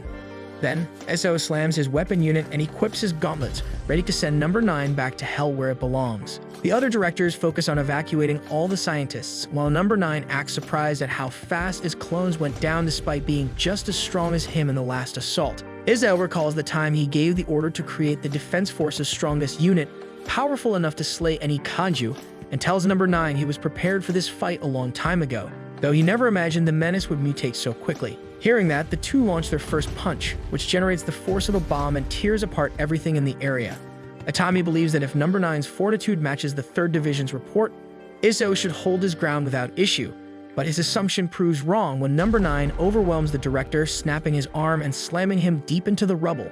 Looking at the unconscious figure of the director, the kaiju is surprised by how powerful it has become, but just as it moves in to finish Isao off, the man counters at the last instant and swears he will drive the monster down at all costs as memories of his family run through his mind. Back in the city, Narumi dashes like lightning toward Izao's location, praying the director can hold out until he arrives. Meanwhile, Akira reports to the director that everyone else has escaped and urges the director to retreat as well, but Isao reminds him that number 9 can track him no matter where he runs and insists Akira should leave while he still can.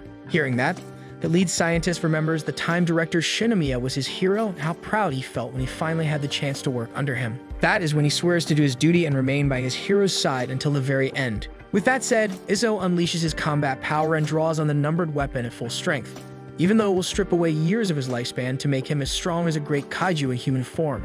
He meets number 9's punch head-on at his peak power. Even then, blood spurts out of every gap in his gauntlets and Akira realizes it is still not enough.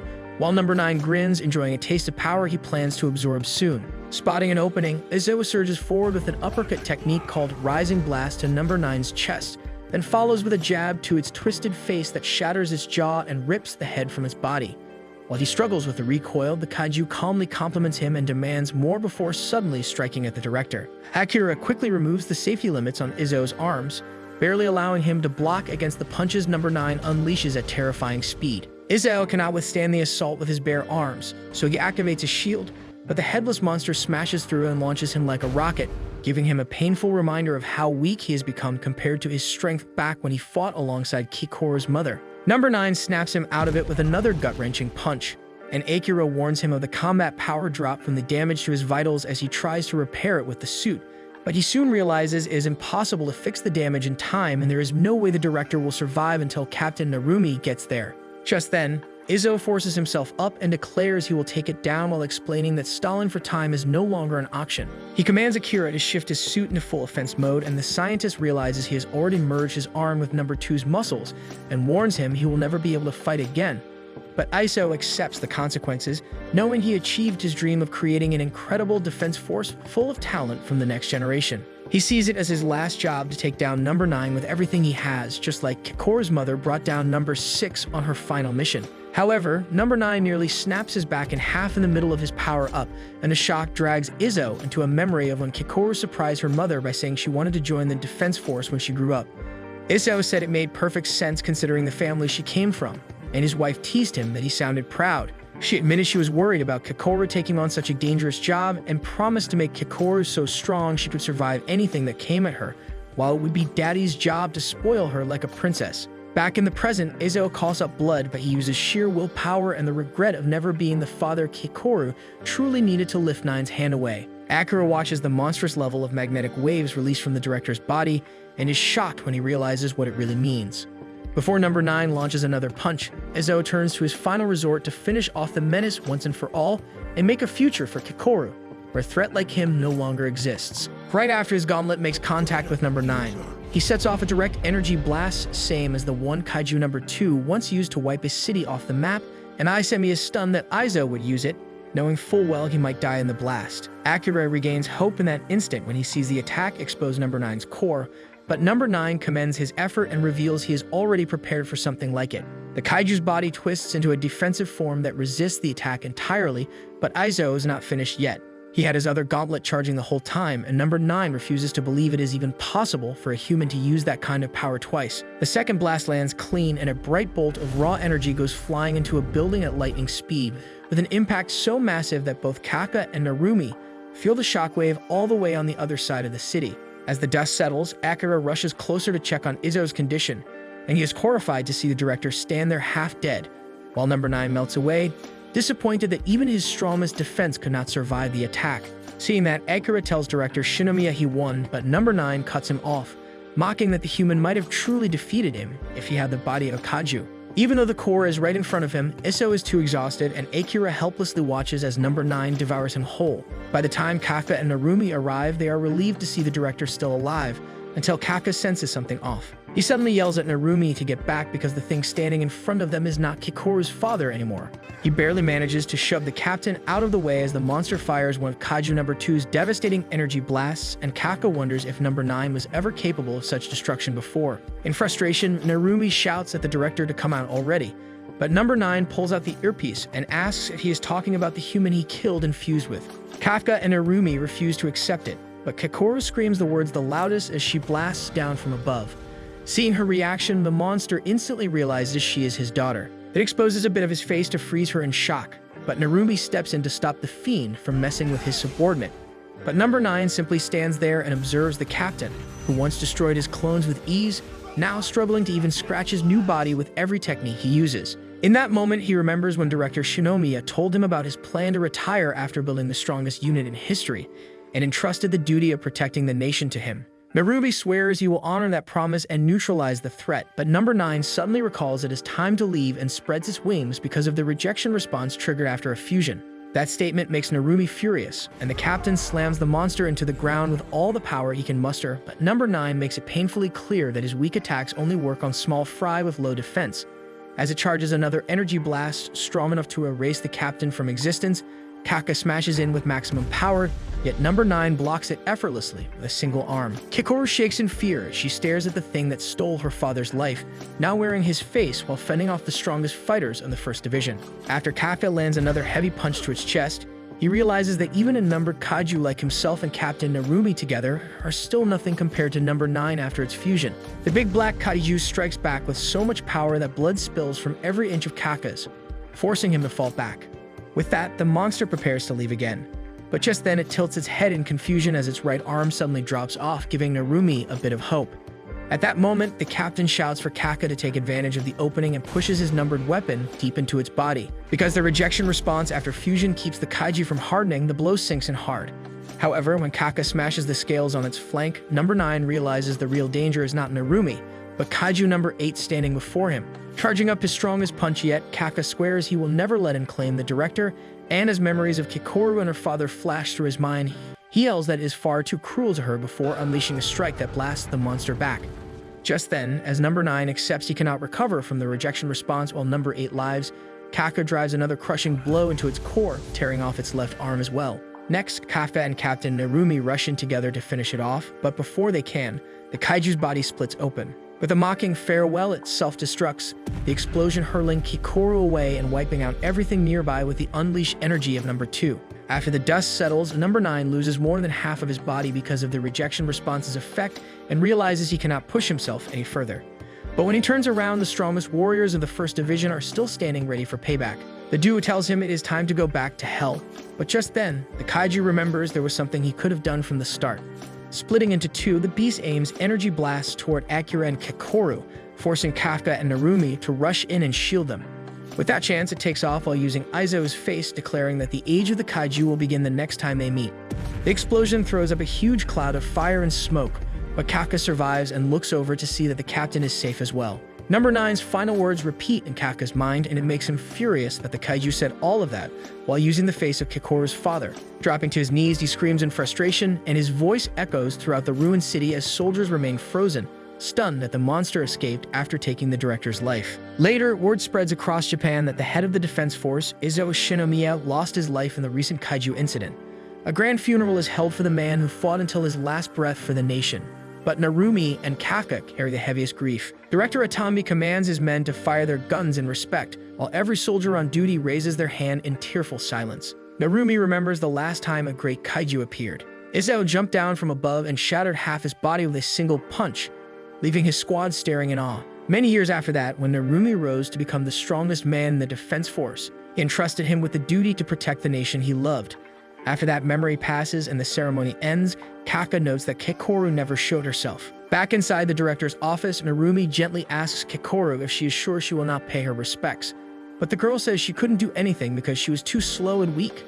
With her eyes swollen from hours of crying, Kikoru declares that she will grow stronger, catching the captain off guard. She strongly believes her father is still somewhere inside that creature, and she refuses to accept his death until she sees the defense force destroy the monster before her eyes. Hearing that, Narumi goes silent for a moment, and then tells her he will make her stronger than anyone in the First Division before the day they face number 9, promising to teach her everything her father once passed on to him if she can prove she has the potential.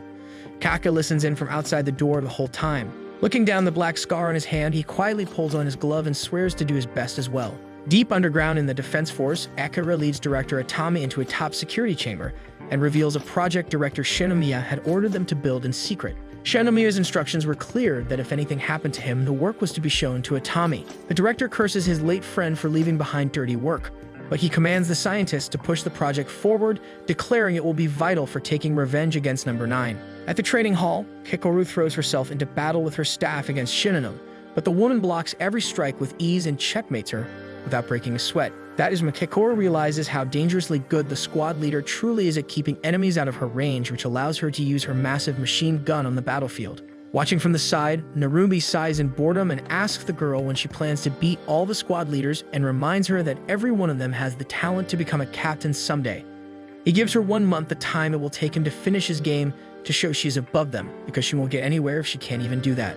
While the captain acts smug, the vice captain boots him in the back and reminds him to take his own job seriously. Meanwhile, Kikoru asks Shinano to spar with her again, surprising the woman with her attitude. Though she doubts the brat could close the gap in just a month, seeing her boldness makes her excited as well, and she invites Kikoru to come at her anytime. Just then, Hasegawa asks Narumi if he officially intends to recruit Kaiju number 8 into the defense force. But before the captain can answer, Akira's voice comes through the comms with an update about Kafka. Back at his apartment, Kafka digs through old belongings and feels a heavy wave of nostalgia as he sniffs his old clothes. At that same time, the captain and vice captain receive the troubling report that Kafka's transformation is progressing, and after the last battle, part of his hand never turned back to human form. Though they are not sure, the scientists fear that he may lose his human side one day. Hasegawa asks if Kafka is even aware of this risk, and asks where he is now, to which the man explains that he requested temporary leave from the base to take care of important things back home. Back at his place, Kafka digs through his trash when a thought suddenly hits him, and he scares the guards by loudly requesting to visit one last place. Riding his scooter down the road, he is tailed by the men in black who watch him goof around the entire way until he arrives at a site where the cleanup crew is working. While his old friend Toku struggles with the new heated chainsaws and says that the giant corpses make him feel like an ant in comparison, Kafka runs at him with the kind of positive energy that instantly puts smiles on everyone's face. He explains that he got Toku's location from HQ because he wanted to return his old books on the Defense Force recruitment exam. While Toku is shocked that he still has them, Kafka is more amazed by the new models of the chainsaws instead. The crew asked about his new life, but Kafka excitedly picks up one of the heated saws and tries it out, amazed by how powerful it feels compared to the old stuff. Just as one of the guys says that they are harder to use around blood vessels, Kafka slices cleanly through like a pro, so Toku brags that his buddy worked in the business for 10 whole years. Next, Kafka enjoys Mitsu's complaining that he got stuck with the dirty work after he left, but when Mitsu tells him to leave the Defense Force because he's a bottom feeder there, he could be a superstar in the cleanup crew. Hearing that, Toku blasts in with a water hose and laughs like a maniac as he says that he deserves it for yapping too much. The weird scene leaves the men observing Kafka completely baffled, wondering just what kind of life the kaiju man is living. Later, he waves goodbye to his old crew while Mitsu sighs and wonders aloud what will become of the Defense Force now that Director Shinomiya is gone. He always thought of the man as unbeatable, and now he is even considering moving to another city, even though he feels bad leaving Kafka behind. When he tells Toku to do the same for his daughter's sake, Toku yells back in fury and refuses. He vows that he will never run away because someone needs to be around to clean up the pieces once the Defense Force tears Number 9 apart. Stunned at his courage, Mitsu says Toku can be surprisingly cool sometimes, even if he is a drunk who is drowning in gambling debts. But Toku walks on with complete faith that Kafka and the Defense Force will take revenge on Number 9. Back at headquarters, Kafka steals his resolve and swears he will defeat Number 9 the next time they fight no matter what it takes, because he refuses to lose anyone dear to him anymore. Just then, Captain Narumi drops down on the bench beside him and bluntly says he can't allow him to stay in the Defense Force. If Kafka keeps transforming, there's a chance his body may never return to normal, and Narumi refuses to make a subordinate fight under that risk. However, his words flip in the next instant as he grabs Kafka by the collar and tells him to fight for the Defense Force anyway. He makes it clear that he does not care if Kafka turns into a kaiju because he will kill him himself when that day comes, and that is proof of how much he wants Number 9 destroyed. He believes Kafka feels the same since both of them witnessed what the monster did that day with their own 2 eyes. Kafka replies that he also has a goal he is after, and the director was the only one who bet on him when no one else would, so he is ready to face anything to honor that chance. Hearing that, Narumi puts on a serious face and tells Kafka to follow him for training, declaring that it is time for the Defense Force to make their move. Meanwhile, at the 3rd Division, Vice Captain Hoshino walks up to the half-dead body of Kaiju Number 10 in a giant chamber and asks the beast if it enjoyed its nap.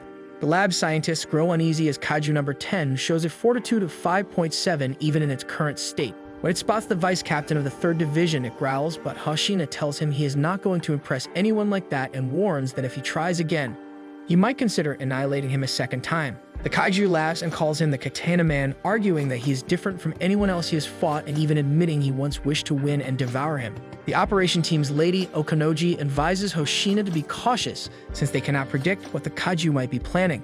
So Hoshino drops the act and gets straight to the point. He tells the kaiju about one they have named Number 9, shows him a picture, and orders him to open his mouth if he knows anything.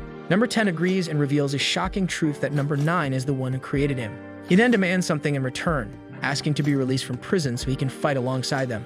The vice captain refuses, telling him it is impossible, especially since his core is far too damaged to be restored to a state where he could fight. The kaiju interrupts, saying he already knows that and did not mean it that way. Number 10 explains that he is aware they have the technology to turn his body into a weapon, and as he regenerates his body rapidly, he asks to be converted into one and equipped, demanding that Hoshino use his body. Hearing this, even Captain Minna looks startled while the operation team's officer warns Hoshino that it could be way too dangerous, since there has never been a case of converting an intelligent kaiju into a weapon, and above all, they cannot predict what effects it might have on the wielder. The kaiju argues that his battle with the vice captain felt like a dream, but Hoshino tells him to shut his mouth because all he felt was boredom. Number 10 refuses to believe it, saying he could tell that Hoshino was definitely enjoying the fight and insisting he is just like him. The kaiju explains that for him, it does not matter whether the opponent is kaiju or human as long as the battle is thrilling and satisfies his desire to fight. Hoshino tells him to wait and that he will need some time to answer his request, then leaves the secret research lab.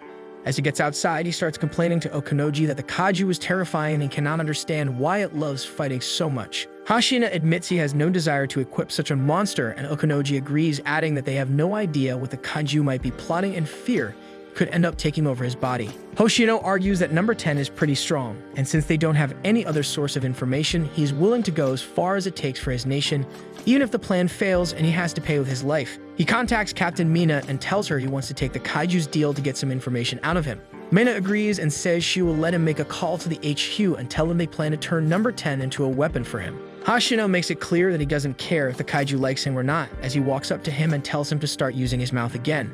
The kaiju questions if this means they have a deal, but the vice captain assures him that the one in control will be him and not the kaiju. The scene shifts as news of Hashino's arrival at the HQ reaches Kakoru, and Vice Captain Iji tells her that he is coming for a meeting to discuss plans related to kaiju number 9. Kafka, meanwhile, thinks back on how he never got a chance to apologize to the captain for hiding the truth from him. The vice captain of the 1st Division asks Kakoru about Narumi, and she explains that the captain took the platoon leaders with him and went somewhere. Eiji mutters that this is bad since the 1st and 3rd Divisions share Tokyo as their jurisdiction and are always comparing themselves with each other. Meanwhile, a fight breaks out between the two divisions when Narumi and Hoshino start arguing after Narumi scolds the 3rd Division for stepping into his territory. Hashino fires back, saying he got permission from the higher-ups at HQ, who are definitely more important than Narumi, and that only makes the 1st Division captain snap harder as he starts body-shaming him. It quickly turns into a contest of pride as both of them argue about who is better, with Hoshino reminding Narumi of the time he beat him in small kaiju kills and how his captain, Mina, holds the title for long-range fire. Narumi ends up losing this war of words where he admits he never liked Hoshino and tells him to leave, but before the mood can sink further, his own vice captain, Eiji, steps in and smacks him on the head. The 1st Division immediately pays respect to their vice captain, while Eiji calmly takes Hoshino along to the leaders' conference, where they are waiting for more information on number 9.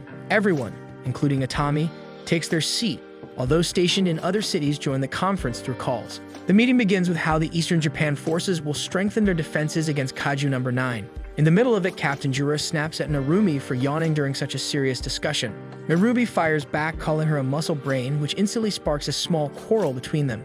Mina steps in to back Jura, saying that the 1st Division captain is good for nothing except swinging his strength at kaiju. The dispute grows louder as more captains throw themselves into the argument, until it spirals into chaos and eventually has to be silenced. Hashina is asked to share his points, and he steps forward with the data he has gathered on kaiju number 9. He straightaway cuts to the chase as he explains that this enemy is not something any single division can handle alone. As expected, his dozing rival Narumi questions him about the source of this information, and Hashina reveals that it came from number 10, the kaiju currently in their possession, who has disclosed a shocking truth that he was created by number 9. The entire room grows tense as they struggle to believe that a kaiju could actually create another with a fortitude of 9. Hoshino argues that it is very possible and suggests that number 9 might be the first kaiju capable of such a thing. He further explains that number 10 admitted he was only a prototype, and that the ones to come would be completed versions. He lays out the grim reality that the Japan Defense Force could at best handle 5 kaiju of such fortitude, but if the fortitude rises even higher, the number they can manage drops drastically. And if number 9 truly manages to mass-produce kaiju of this level, while the divisions remain unable to cooperate beyond their own boundaries, the nation's survival will not last long. A stir breaks out among the officers, and the 4th Division Captain Ogata raises doubts about whether this could be nothing more than a lie, but Hashina addresses the possibilities and then shows them the data, pointing out how the yearly average fortitude has sharply risen and how all records match his conclusion. He says that while they still don't know much about kaiju, the most refined theory suggests that the massive energy and distortion created by tectonic faults affect geological material and lead to the birth of kaiju, and he believes that number 9 has somehow managed to interfere with this process and create his own kaiju. Eiji asks if he has any idea about the kaiju's location, and Hashina explains that number 9 constantly shifts his bases of operation, but if he needs enough energy to create multiple daikaiju, then he would likely be somewhere along the contact point between the Philippine and Eurasian plates, but the captain of the 4th Division points out that the area is far too vast for them to search even if they spend years on it. Captain Mina adds that number 10 has also revealed that number 9 can access the memories of any human absorbs, and now that it has Director Shinomiya's memories, they are at a serious disadvantage, turning the situation into a race. Hoshina stresses that they need to train their weaker officers, who show the most potential to grow in a short time. Mina concludes that the most crucial goal is to raise someone capable of wielding the Defense Force's most powerful weapon, number 6, which still hasn't been put to use. Itami thinks that if they succeed, It would mean pitting the former king of kaiju against the current one. And as Captain Jura questions whether they have any leads on someone capable of handling it, Mina explains that they have taken biological samples from new recruits, and among them, one promising candidate they've identified is Reno Ichikawa. Ogata realizes they scored a jackpot when they get Reno on their side, but just as he's about to take a drink, his vice captain, Toko Kiramori, snatches it away, forcing him to stay focused on his duties. Kaiju number 6 was the one with a fortitude of 9.6, bringing disaster along the countless Hanju. Toko recalls that she was still a student back then, but the devastation left such a mark that she can never forget it, and Japan even lost one of its most important captains, Hikari Shinomiya of the 2nd Division. It was a day of rare snowfall, and the incident remains etched in people's memories even now. Later that day, the captain calls Reno and informs him that he's been granted permission to test whether he can wield number 6 weapon, though Ogata tries to scare him off by warning that half the users die from the strain these weapons put on the body, even advising him to turn down the offer. That night, while running, Reno thinks about his friend Kafa and resolves that he's going to save him, after which he gladly accepts the offer. He is brought in to test just a part of the weapon, only its arms, and when Ogata asks what he plans to do, Reno simply tells him to start, and the look in his eyes catches the captain's attention. The order is given to begin the assimilation, and Reno is thrown into a terrifying experience, realizing in that moment what his friend Kafa has been enduring all this time. The kaiju begins taking over him, his body and mind gets pushed to a limit until he finally passes out. When he wakes, he finds himself in the medical room where Iharu is relieved to see him fine. The captain asks if he felt the terror of using a numbered weapon and explains how much stress it put on his body, even though he equipped only a part of it. Trying to scare his junior further, he tells him he has no idea what might happen if he were to equip the whole thing and advises him to refuse again. But Reno stands firm and without hesitation declares that he is ready for it. The captain worries that if Reno were to head out to the front lines in this state, he might not last long, but in the end he plays along and grants him a trial period of 1 month, after which Reno will be sent on a neutralization mission where it will be decided whether he is truly worthy of wielding the most powerful numbered weapon in battle or not. The next day, Reno starts training with the number 6 gear once again while Iharu watches him from the railing above. He thinks back on his time at the training academy, where he was the top student that no one could touch. He remembers that his mind would grasp all the lessons and his body would continuously grow stronger with every session, and that made him think that he could easily join the likes of captains like Mina, Jen, and Izzo. But then he snaps back to reality and sees Ren falling down after yet another failed attempt and realizes that the main character of this story isn't him anymore. 1 month later, Ren actually manages to equip and bring his numbers up to actual combat level and is sent off to a neutralization mission as promised. As he prepares to activate his suit, Iharu notices how it's releasing a freezing cold aura, and Ogata complains about wanting to teach the young boy a lesson by giving him an impossible task and wonders if he is what they call a genius. Vice Captain Toko says that if it were any other division, he would have been arrested for this. But thanks to the 3rd Division's data, they can confirm that Ren's growth rate is even greater than that of Mina. After that, Ogata tells Ren that he will be working with a platoon to take out the Mole Type 67 Hanju with a fortitude level of 6.4, and if he can't neutralize it properly, he will step in and do it himself, and reminds him that this is his chance to prove that he can actually use the number 6 suit. With that, Ren jumps down with his squad and charges straight for the massive kaiju in the center. On his way, he remembers Ogata setting a 10-minute time limit for him to use the suit because it can shorten the wearer's lifespan. This makes him desperate for results, and he ends up running into a smaller kaiju on his way. He decides to jump to the side and finish it off with a few strong shots, but unfortunately, he's still not accustomed to the new ice powers of number 6, which make him fall on the ground instead of jumping cleanly. The monster takes this chance to stomp him, but Iharu follows up by increasing his output and stops the Yonju in its tracks with the other members. Ren uses this opportunity to shoot the monster with an icy blast and then jumps over it before freezing his feet for support over a tree and finishes it off with a single shot that destroys the monster's core and leaves Iharu surprised. Seeing this makes him frustrated with himself, and he wonders why he can't defeat such a weak kaiju in one shot like Ren. He spaces out and one of the monsters almost eats him, but the other members save him just in time by opening fire. While firing back, Iharu thinks to himself that it all started once he joined the defense force and saw his growth coming to a stop. He would constantly get beaten by others, and for the first time he saw what real talent looks like while thinking about people like Kikoru, Haruchi, and Aoi. He thinks that he realized that he didn't have what it takes to be at the top of this field. But then he met the real monster, Ren, who completely outgrew him in the months of joining the force. All this thinking leads to the Yonju managing to strike Iharu with its tail, and it sends him back into a tree. Ogata reminds him not to force himself using a drone and says that it's important to know when to retreat as well, but this makes Iharu think just how pathetic he is right now. The monster doesn't let him rest, however, and starts charging at him. But just before it can turn him into a pancake, Ren jumps in and shoots back at the massive lizard. He thanks Iharu for helping him earlier and tells him to leave the rest to him. But hearing this makes Iharu panic as he internally begs him not to leave him behind. After that, Ren engages with the massive Hanju at the center of this mission and unleashes the max power of number 6 that he can't at the moment at 43%. With that, he jumps down towards the massive monster, which tries to stomp him and sends a tree flying towards Ogata's camp. But Ren simply sidesteps and freezes one of the monster's legs by simply touching it. He then starts running up and jumps over it to get a good shot at its core, but realizes that the monster skin is too hard and it regenerates way faster compared to the smaller ones, and that he would need more power to finish it off, and increases the suit's output to 46%. He then shoots the monster and leaves a massive hole in its leg before increasing the output even more to 51%. This makes the support group worried for him, and they ask if he's fine, but Reno shuts them up by saying that his head feels clearer than ever. This makes Ogata worried, but Ren continues rushing toward the kaiju, which gets serious as well and changes its form. Ren thinks that if he were stronger, he wouldn't have had to see his friends suffer, and he jumps over the kaiju to dodge its energy attack before jumping back on its back and unleashing multiple ice shots with great precision. Toko notes that he's really strong, but the support team confirms that his body is not ready for such movement, saying that they can see muscle tears in at least 6 places. This makes them worry if the kaiju has taken over him.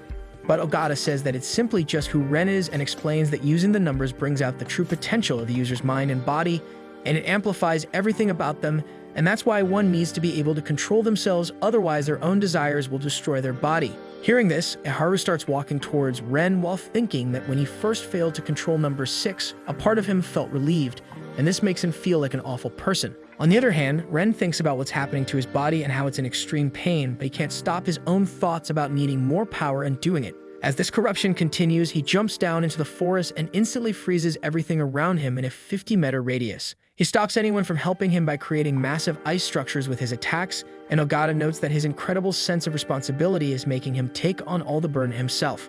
With this attack, Ren manages to freeze almost 35% of the Hanju's entire body and starts attacking it faster than it can regenerate. But the support team confirms that he now has 16 muscle tears and at least 4 fractures, and if he continues with it, his body will give in. Back on the battlefield, Ren continues shooting at the monster and jumps over it, only to realize that his left leg is all messed up from overusing number 6. Seeing this, Ogata tells Ren that this is enough and tells Toko to back him up, and says that he will be joining the battle now. This makes Ren feel like a failure, and he curses his weakness while thinking that he will once again lose everything. But then Haru shouts on the intercom and begs the captain to give him and Ren a little more time. He then rushes towards Ren, while breaking the ice on the way like it's nothing. This makes Ogata surprised, and he asks the support team about his output numbers, and they say that it's at 24%. Ogata wonders how a mere 24% output could be this strong and decides to hear him out. On his way, Haru says that Ren is always honest and hardworking, and he cares about his comrades a lot to the point that it makes him jealous.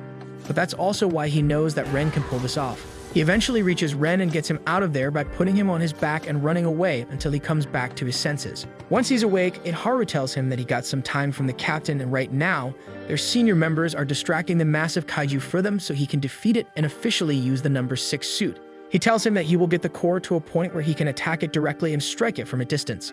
Ren says that that would be really dangerous, but Iharu headbutts him before throwing him on the ground and tells him not to underestimate him. He then reminds him that he's the older of he too, so Ren should shut up and rely on him. Hearing this, Ren gets back up and tells Iharu that he's amazing because whenever he's feeling down, he always gets him back up and looking forward in the right direction. And with that, Iharu tells him to get ready because their mission is going to overtime and jumps off towards the massive Hanju. Meanwhile, Captain Okanoji is stunned to learn that Reno has made a full recovery with his brainwaves back to normal. Yet he points out that his body is already in a mess and he might not be fit to fight. He adds that they would still need to expose the core for Reno to fire, but with Iharu at only 24% unleashed power, the plan looks impossible. When Iharu fires the Hanju, it howls in pain from the shock, and the captain grows suspicious enough to request another reading of his combat levels. They find them suddenly above 40% until Iharu stumbles and crashes back down to 20. In the very next instant, he springs up again and his power surges high, which leaves the captain baffled at how unstable it is. Vice Captain Toko points out that it seems to spike whenever Iharu gets into a certain zone, making the captain wonder if he is of the same type as himself. He begins to see a bright future in the boy if they can teach him to control it. Iharu recalls how he was never the genius or hero he once thought and always found himself stuck at a dead end. This time, however, he decides to smash through the wall, holding him back, and lands a crushing blow on the Hanju. He then gets thrown aside but manages to grab a tree branch, swinging himself with enough momentum to launch straight into the water. The guy wastes no time and leaps right back onto the Hanju as he is fired up with excitement to catch up to Reno.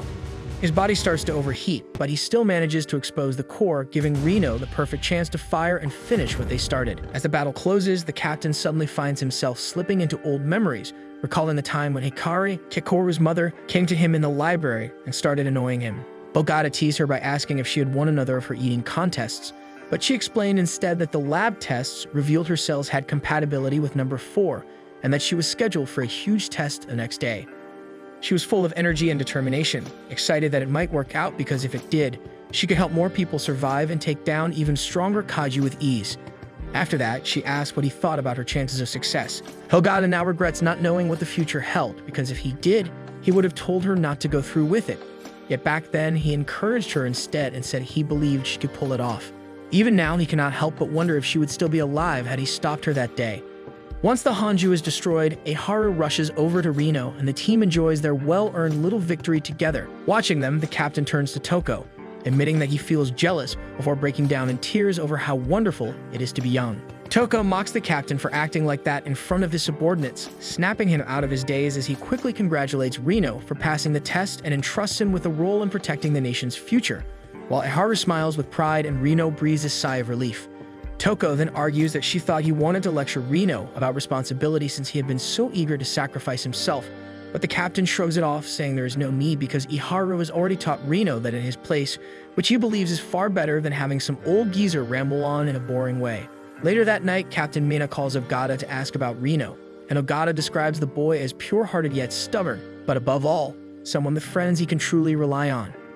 He adds that Reno might be their best shot at wearing number 6. Mina admits she doesn't want to see him die, which is why she asks for his thoughts since Ogata is one of the most cautious when it comes to the number weapons. Ogata then pulls out some photos and remarks on how strange it is for a new number wielder and someone with abilities like his to appear at the same time. He assures Mina that he will pass down everything he knows. As one of the survivors of that tragic day when so many soldiers, including Kikoru's mother, were killed, he now considers it his destiny. The next day, news of Reno spreads everywhere, leaving his former teammates at the 2nd Division base in shock. Over at the 1st Division, Kaka refuses to believe that his friend will be forced to fight this scary number 9 and protests to his vice captain that it is far too dangerous. Kikoru suddenly strikes him from behind with a heavy punch, telling him to stop underestimating his friends. She then heads off to train even harder so she doesn't fall behind Reno and instead grows strong enough to surpass him. That night, Kaka goes out for some late stamina training, lost in thought about how much Reno has grown and questioning his own worth. He worries that he only matters as Kaiju number 8 while being useless as just himself. Out of nowhere, Vice Captain Hoshino appears, asking if he is sulking and startling Kaka so badly that he nearly jumps out of his skin. He is caught off guard as Hoshino suddenly launches a surprise attack that almost slices his throat. Hoshino says he has finally taken his revenge for Kafka keeping his secret from him, declaring that they are even now. Still, he thanks Kafka for saving the 3rd Division by transforming in front of everyone despite knowing the dire consequences that came with it. The vice captain then brings up that he has learned about what is happening to Kafka's body and warns him that he might never return to normal if he keeps transforming. He tells him that he will take down number 9 himself so Kafka won't have to push his body that far. As he walks away, he advises Kafka to follow the path of Kafka Hibino instead of Kaiju number 8, even if it takes him much longer. Kafka begins to tear up as he realizes how caring the vice captain truly is despite always acting harsh. Kafka replies that he wants everyone to accept him for his own strength, but admits he isn't strong enough yet. He says that to avoid making his friends cry, he will become number 8 whenever needed. Hearing this, the vice captain realizes that Kafka will keep transforming for the sake of others and decides to make him stronger so he can shorten the time he has to remain in his kaiju form. Hoshino then takes him to a strange place, which looks like some old shrine that has stood since the Edo period. He tells Kafka that this shrine was built to honor kaiju victims and the warriors who fought them, including his own ancestors. The two then talk about a massive disaster that destroyed most of Edo and eastern Japan in the mid-17th century, noting how primitive the fighting methods were back then. Hoshino tries to sharpen Kafka's focus before telling him to come in without transforming or using his suit. Excited to prove how much he has grown, Kafka charges in, but no matter what he tries, the vice captain easily dodges and counters with precise blows. Kafka keeps rushing at him again and again, desperate to prove his worth, yet nothing works. Just as he begins to think he is useless without transforming, the vice captain encourages him, saying he has grown much stronger, and that it is clear he hasn't skipped a single day of training. Still, he reminds him it is not enough, making sure Kafka doesn't slack off before landing a heavy punch straight into his abdomen. Hoshina tells Kafka that he has been depending far too much on the power of number 8, pointing out that if he keeps charging into battles without caring about himself, he is only walking straight toward death. He strikes Kafka again with the same technique Director Shinomiya once used on him. And when the guy questions it, Hoshina explains that this is the Defense Forces squadron-style combat, which is an unarmed melee technique built from generations of anti-kaiju fighting methods and perfected by the director himself. Since Kafka cannot properly unleash his suit's full power, Hoshina makes it clear that trying to master weapons would be useless for him. So instead he intends to drill this style into him, ensuring he at least has one reliable method before the next battle comes. He further explains that his goal is to toughen Kafka up so the time he spends in his kaiju form can be shortened, giving him better chances to keep returning back to human form in the long run. As he grabs his jacket and prepares to leave, Hoshina warns him that kaiju know 9 is far from the last threat they will see and that even greater battles await in the future. He pushes Kafka to never give up and to someday earn his place beside Captain Mina with his own strength, not just borrowed power.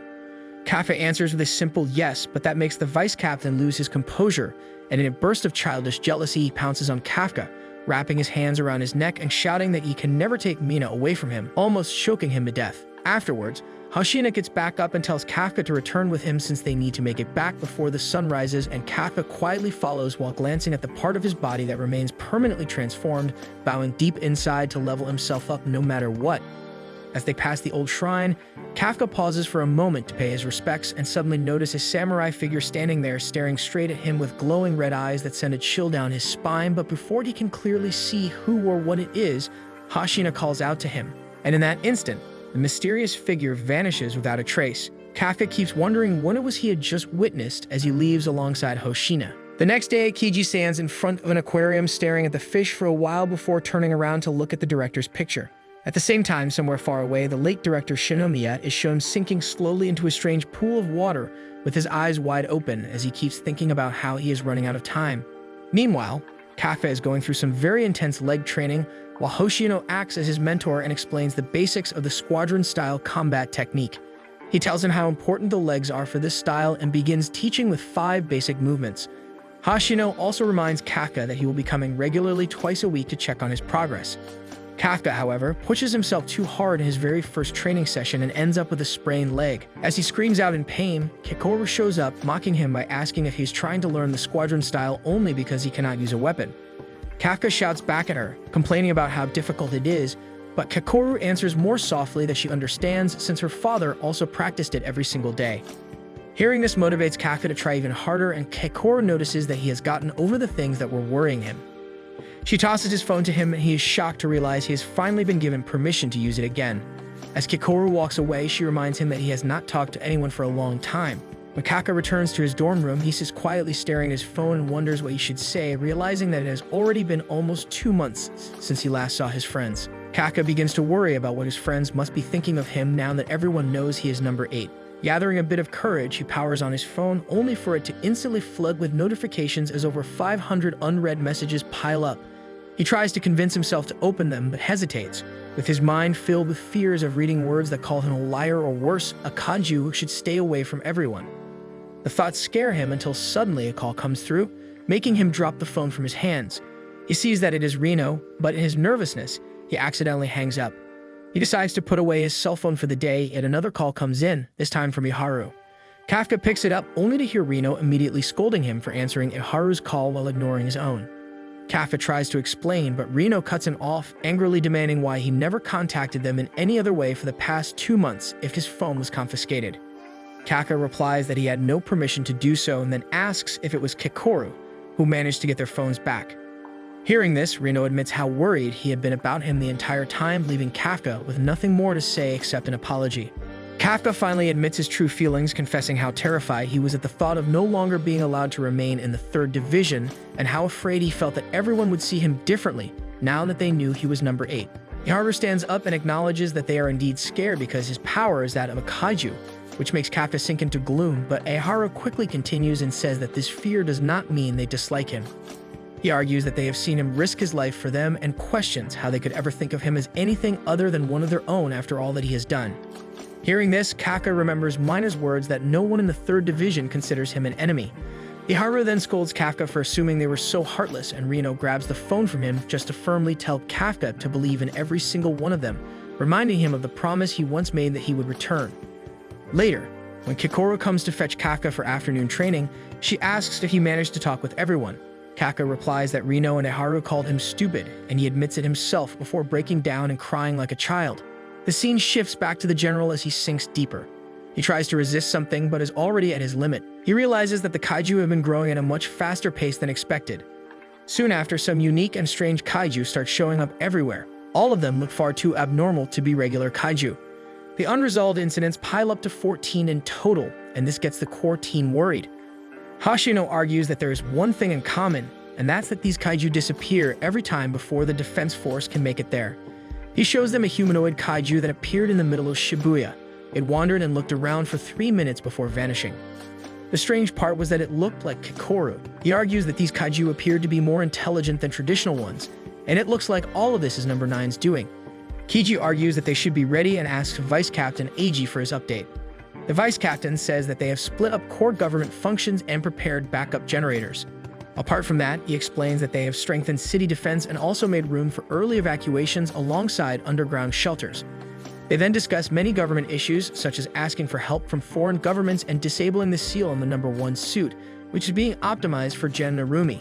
They also discuss some potential candidates for 3 more unused numbered suits. Hearing all these updates makes Kiji anxious, and he feels frustrated about being this old. Meanwhile, as the last of General Shinomiya's body starts to fade away, he entrusts everything to his subordinates, including Narumi, Mina, Kafka, and the rest of the young warriors, along with his very own daughter. As the story progresses, Captain Narumi takes Kikoru to show her the numbered suit made from Number 4. He explains how it has been modified for her personal attributes.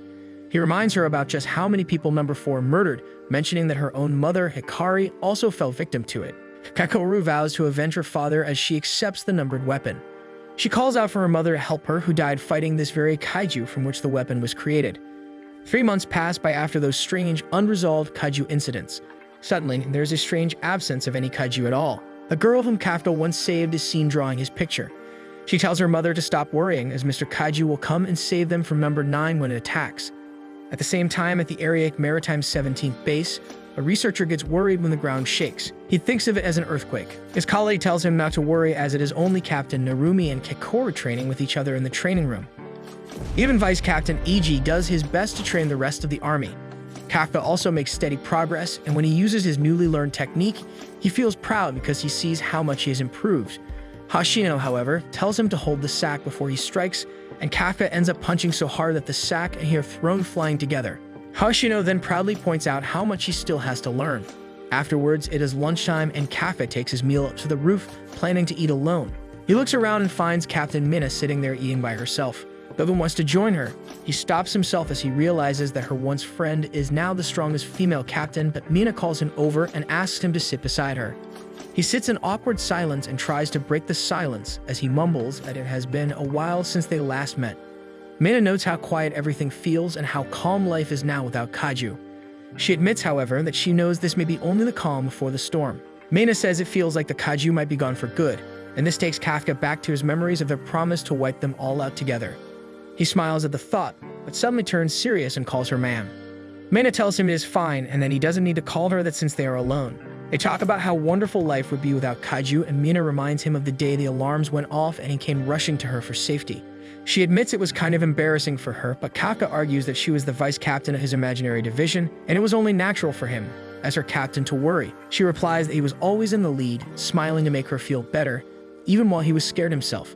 His words back then made her feel that even if a kaiju appeared, he would handle it, and because of that, she was never afraid. When Kafka jokes that his younger self was pretty amazing, Mina points out that he is still the same, and just as amazing when he protected her base.